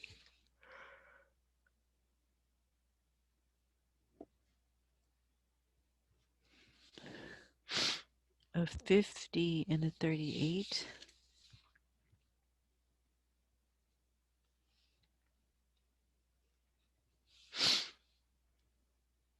A 36 and a 39.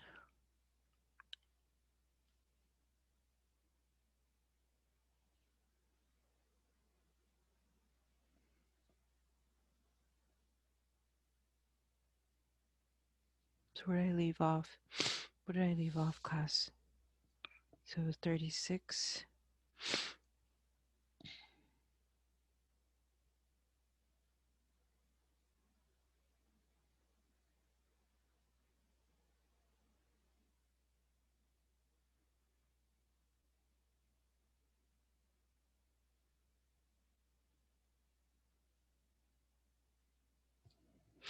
Let's see, I forgot where did I leave off. Let's see.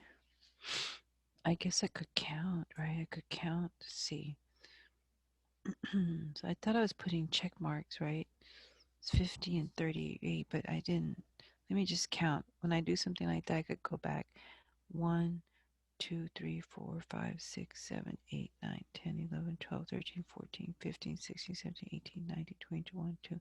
Looks like 23. Looks like on the 24th data.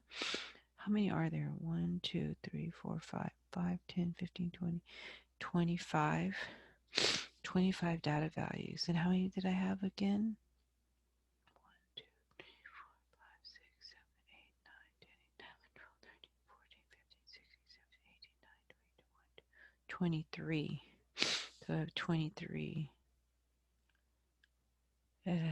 1, 2, 3, 4, 5, 10, 15, 20, 25.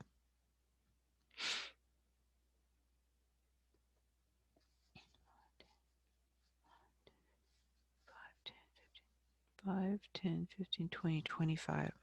It looks like I just need the last two that are right. So I need um, the last two were 39 and 32. So 39 and 32. I hope that's right then. Okay, so this is like our preliminary work. Okay, then I want to go and put them in order. So if I look at the range of 20, 29, just have 25. So that's just this. Okay, now here I have a lot of data values. So I would start off with, again, here, remember, here you want to go low to high, low to high. So low would be how many 30s? And you might want to mark them like this. So 1, 2, 3, 4. So it looks like I have 4. So that would be these right here. Okay, then after 30, low to high. So I don't see 31s, but I see 132, 232s. So those are these. Okay, then I see a 33.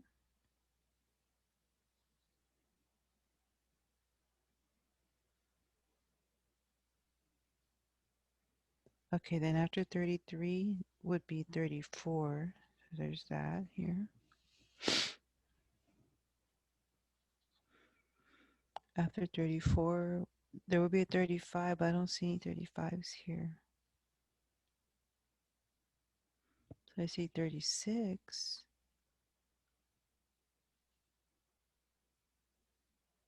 Looks like I have two 36s. And, oh, so I should have 3. Do you see the third one? Oh, here's the third one. Okay, then I don't have any 37s. But I do have a couple of 38s and a couple of 39s. So there's a 38s, 2 8s, and there's the 9. Okay, so you see that there? That's these here. Okay, so then you have a bunch of zeros, 3 of them, then a 0, 2 4s, and an 8. Okay, and then you have your 1. That was this here. Okay, so this one over here, like an N, this one didn't have any leaves that were any divides that are part of 7079. So I can put that in for now. But that's the idea, class. That's the idea. So you just have to be real careful that this side is high to low. See, high to low, whereas this side is low to high. So that's important. You have to take your time, and I recommend you do this. I recommend you do this on paper first. I'll have these lines drawn out on the quiz. So I recommend you do this on paper first, and then you go back and set it up how you need it. Or you can rewatch the video, of an aspect of the video or whatnot to help with that. Okay, so that's a back-to-back stem and leaf pot. Okay, now as far as the, let's see if I have anything for peaks.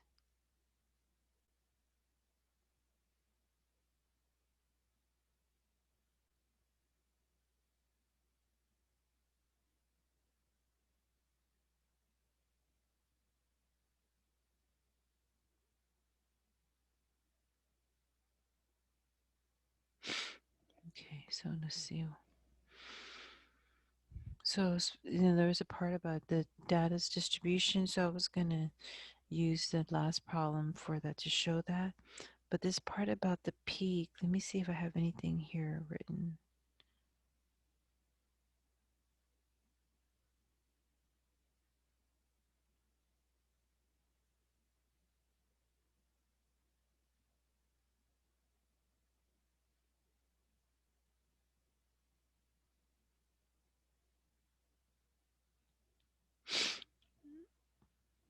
Okay, so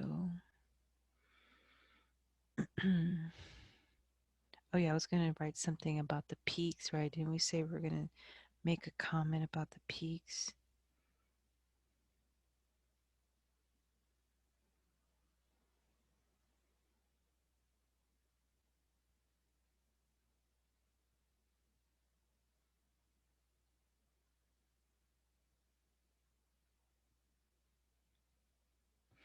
What was I going to say, class, about the peaks?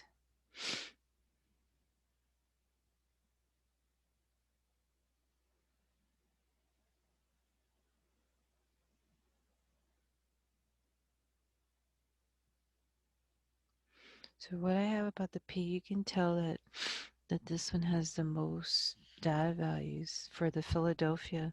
So this would be identified as a peak. All of these here. Okay. So I have here that I'm going to read this out loud first. It's I have here, although both distributions are peaked at 30 to 39.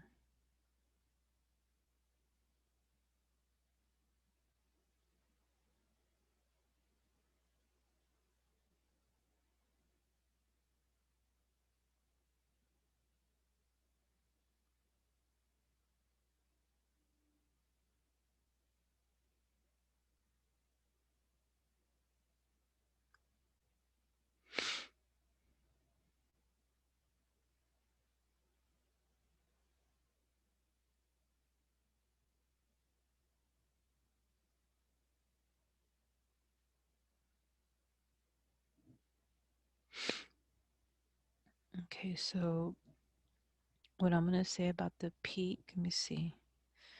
What I'm going to say about the peak is that I'm going to read this and I'll write it down. But what I'm going to say about the peak is that although both distributions are peaked at the 30 to 39, because you see, if you look at the 30 to 39, this also seems to be a peak as well, right?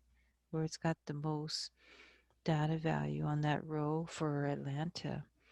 But it says that although both distributions are peaked at the 30 to 39 range, story buildings of the at the 30 39 story buildings, note that Philadelphia has more buildings than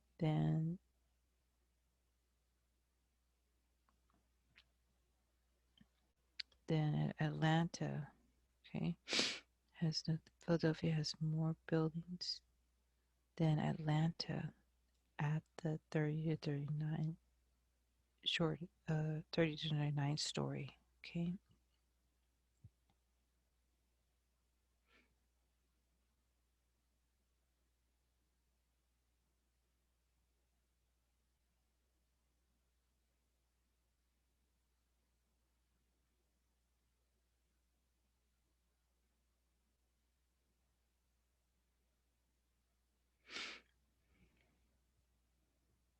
Okay, so let me write that down.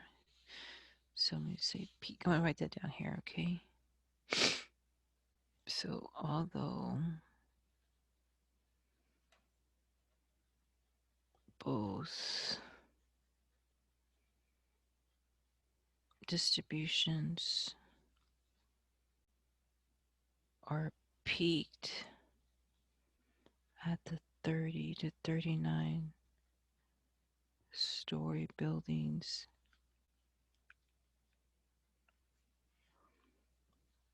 note that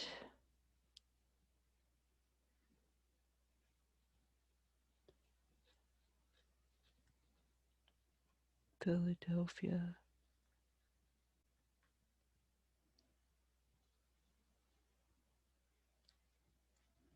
has more buildings than Atlanta.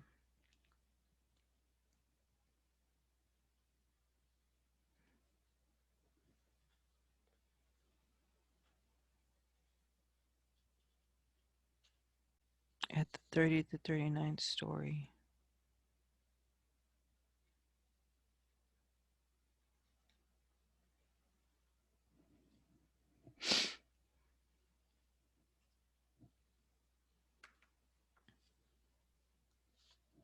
Yeah, so they're saying that Philadelphia had more buildings. Yeah, as you go back and you count these, 1, 2, 3, 4, 5, 6, 7, 8, 10, 11, 12, 13, 14. Looks like 15, where this one have 1, 2, 3, 4, 5, 6, 7, 8, 9, 10.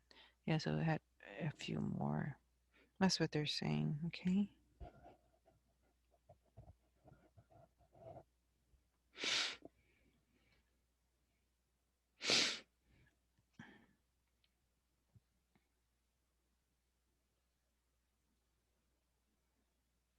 The other thing we can say here, I have another comment right here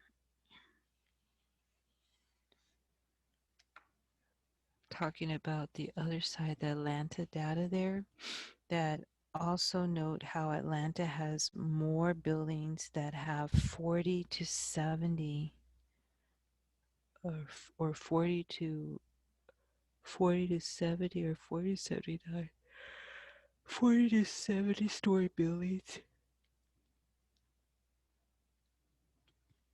than Philadelphia does. So we see it. So yeah, like here, this has at least one. This doesn't have any. This has two. This has one. That has 1, 2, 3, 4, 5, 6. That doesn't have enough yet. So that's a true observation. So let's see how I write that.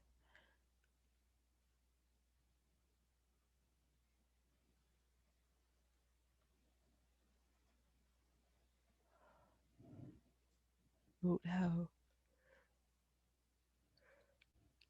Atlanta has more buildings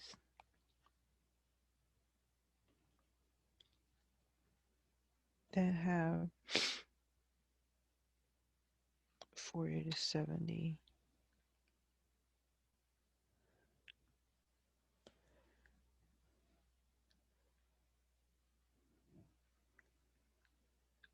story buildings.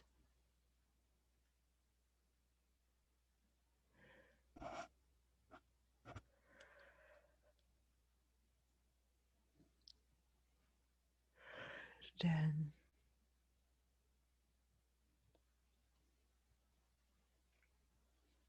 than does Philadelphia.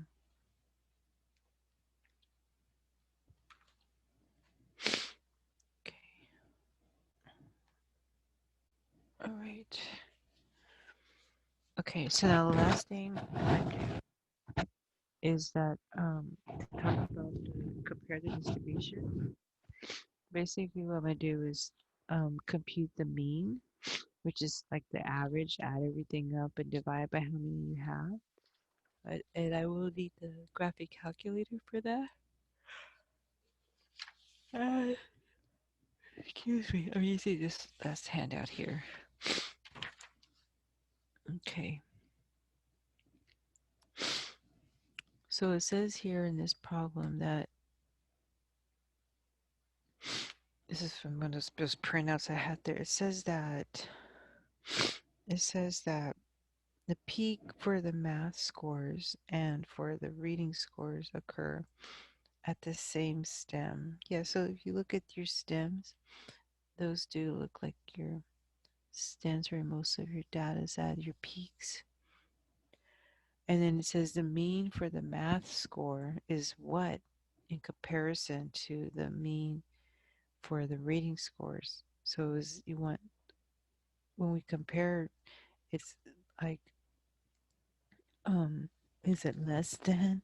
Is the mean for the math score less than, or is the mean for the math scores greater than? That's what you're trying to find out. So you don't want to go by appearances like which one looks longer, because you want to actually take the average, because sometimes in these examples they're really really proximately close to each other. They're just off by like a hundredths place or um, tenths place digit value, and you'll um, you can misinterpret that. So you just want to actually find the actual average. So uh, when we do chapter 3, we're going to learn about this symbol, which is X bar, which is the mean. So that's equal to the sum of your data values, sum of your data values divided by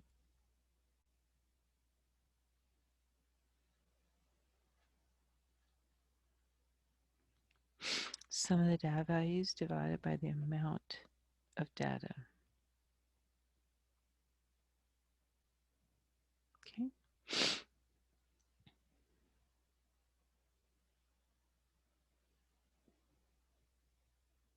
Okay.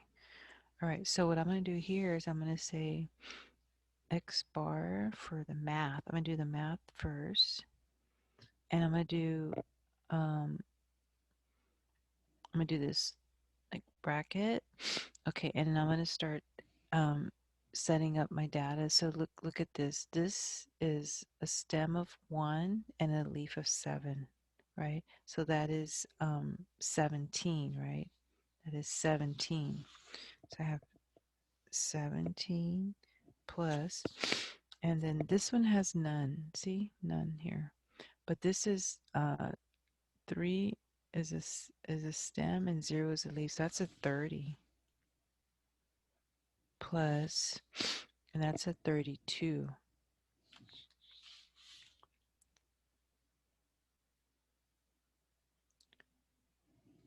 Okay, and then if you want, you can just go dot dot dot, right, and then close it. But then when you put this in your calculator, you'll have to follow when you write those up. What I'm going to do, since I'm demonstrating this, I'll go ahead and write down all the data values. So I had 30, 32. So now I have 33, 34, another 34. And look at the sixes. I have two sixes. So 2, 36. Okay, look at this two sevens. So see, 37.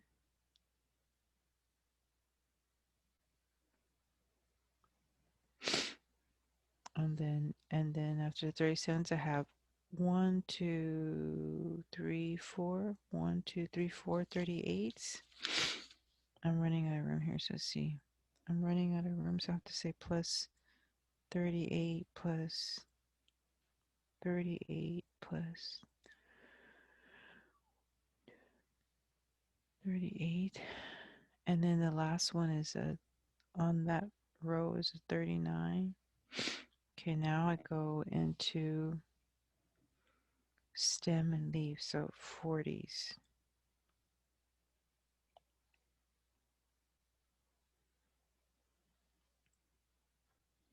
Okay, I close that up, and I'm going to divide that by my total data values. I have to count 1. This didn't have any, so 1, 2, 3, 4, 5, 6, 7, 8, 9, 10, 11, 12, 13, 14, 15, 16, 17, 18, 19, 20. Looks like I'm dividing by 20.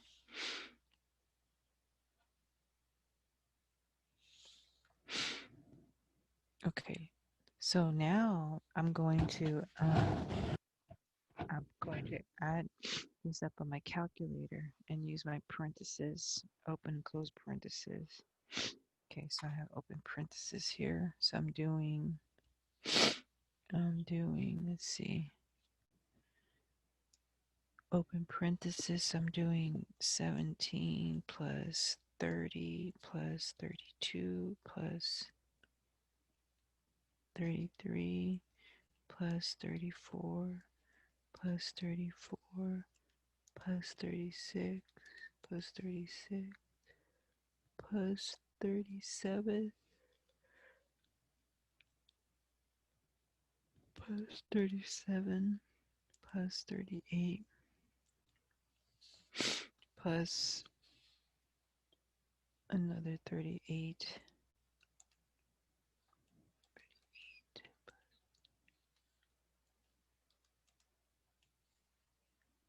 40, 41, plus 42, plus 43, 653.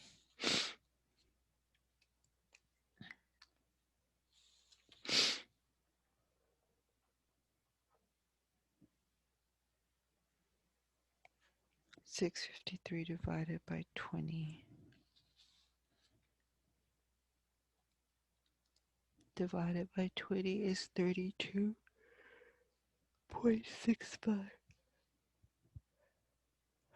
Okay, so let's see. I have a discrepancy. I think I was supposed to get 35.9, but y'all get 35.9? What did I must have left out for data value? What did I leave off? Let's see.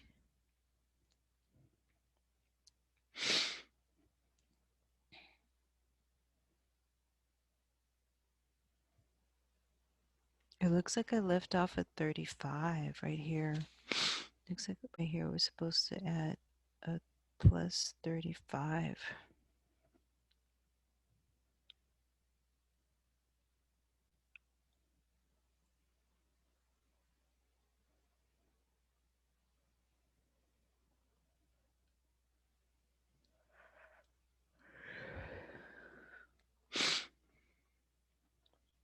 Yeah, I think I just left off at 35. So then I can go back and adjust this. 653 plus the 35 is 688.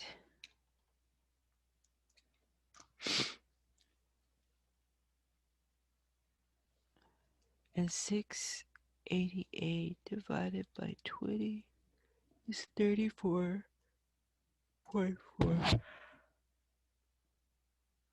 Okay, it's still off. What am I forgetting, class? There's a number. Okay, I'm gonna go back and add those again. Let me see.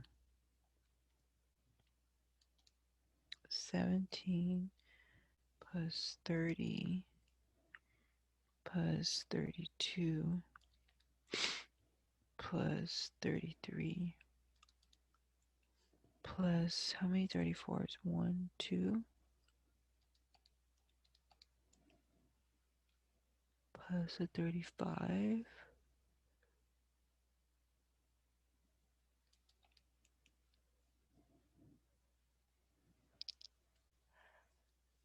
plus two 36s plus two 37s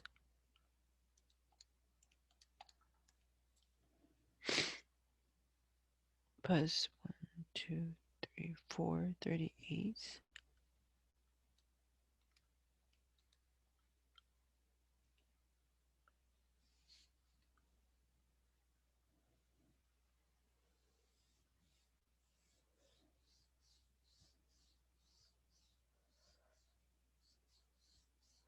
okay plus 39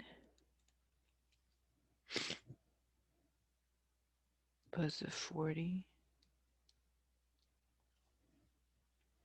plus a 41 plus a 42 plus a 43. Okay, so wow, now it looks like I have 718. So 718 divided by 20. Okay, now that matches my key. Now that matches my key. Okay, so let me see. Let's see.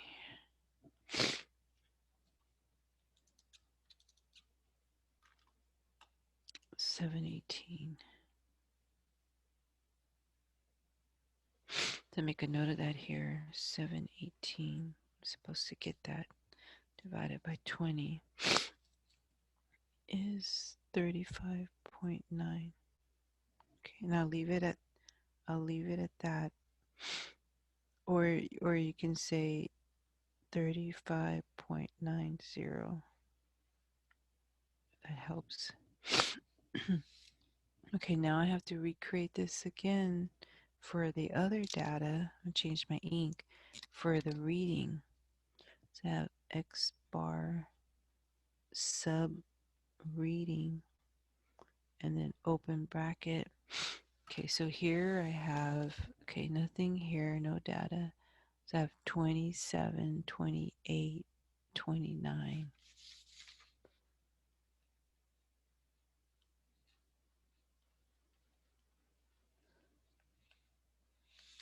I'm going to write all these down.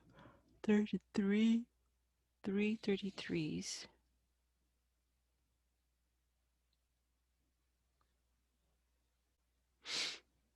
and then a 234s, a 35, 36,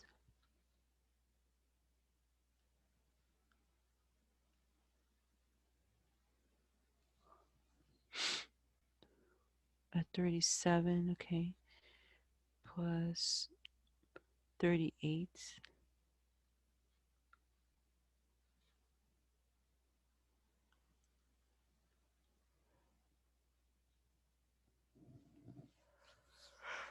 where did I leave off class? 38.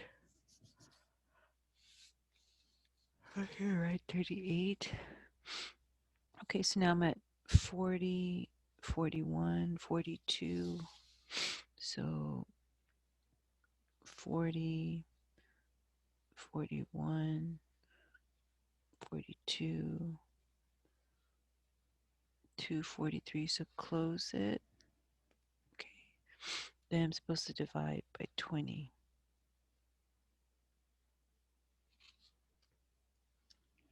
So let me make sure there's 20 data values. I didn't count. Let me make sure. So 1, 2, 3, 4, 5, 6, 7, 8, 9, 10, 11, 12, 13, 14, 15, 16, 17, 18, 19. 19, let me make sure. Oh, okay. I see what happened. I know what happened. 19. There's supposed to be 20 on their printout. This didn't come out on the scan. When I scanned it, it was short a point. So you want to highlight that.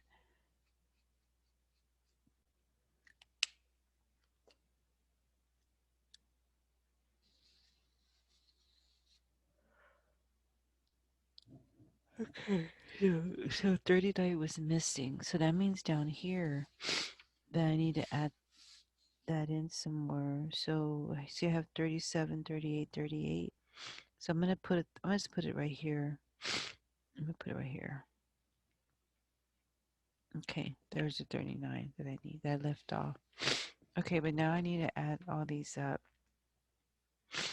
So, okay, I have a lot of data, so I'm gonna just do this. I'm gonna just add 27.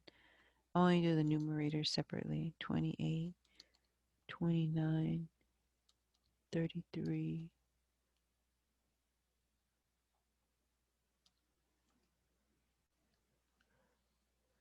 another 33, plus 34, plus 34, plus 34.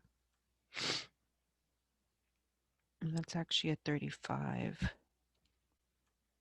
Plus 36, plus 36, plus 37, plus 39, plus 38, plus 38, plus 40, plus 41, plus 42, plus 43, plus 43.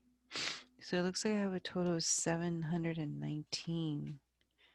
And let me see, if I do 719 divided by 20, I get 35 point, yep, 35 point, so that matches that. Yeah, so this is 719 divided by 20. It was 20, and that gives you 35.95. Okay. for the reading. So when I compare the math and the reading, X math, the mean, and I'm comparing that to the mean for the reading. So the math was 35.9 or 39, 35.90, and the reading is 35.95. So I'm comparing 35.90 and 35.95. And is this less than or what, greater than, equal to? So 35.90 is less than 35.95. Okay, so this is less than. Okay, and I already set those up. So that means if the mean for the math is lower, $35.90, it's lower by nickel, right? Less than 35 and 95 cents. That will answer the question up here at the top. The mean for the math score is what? Then the mean for the reading scores. It is less than. Okay. And then down here at the very bottom, this isn't like we're getting ready, like getting usage for calculator usage. Sometimes if your graphs don't come out or things like that, you can try to refresh this to reset. Press second and memory, select 7 and choose, and then optional to reset settings on your calculator and clear your memory.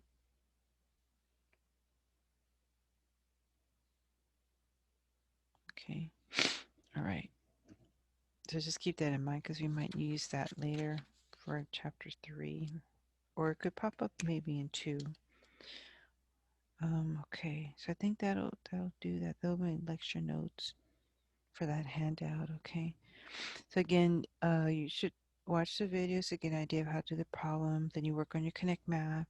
If you have issues with the homework, please contact Math Row. We have our tutors in Math Row, and let them help you. They'll let you share your screens because all they're doing this semester is tutoring from home in Math Row. So let them help you with that. Okay.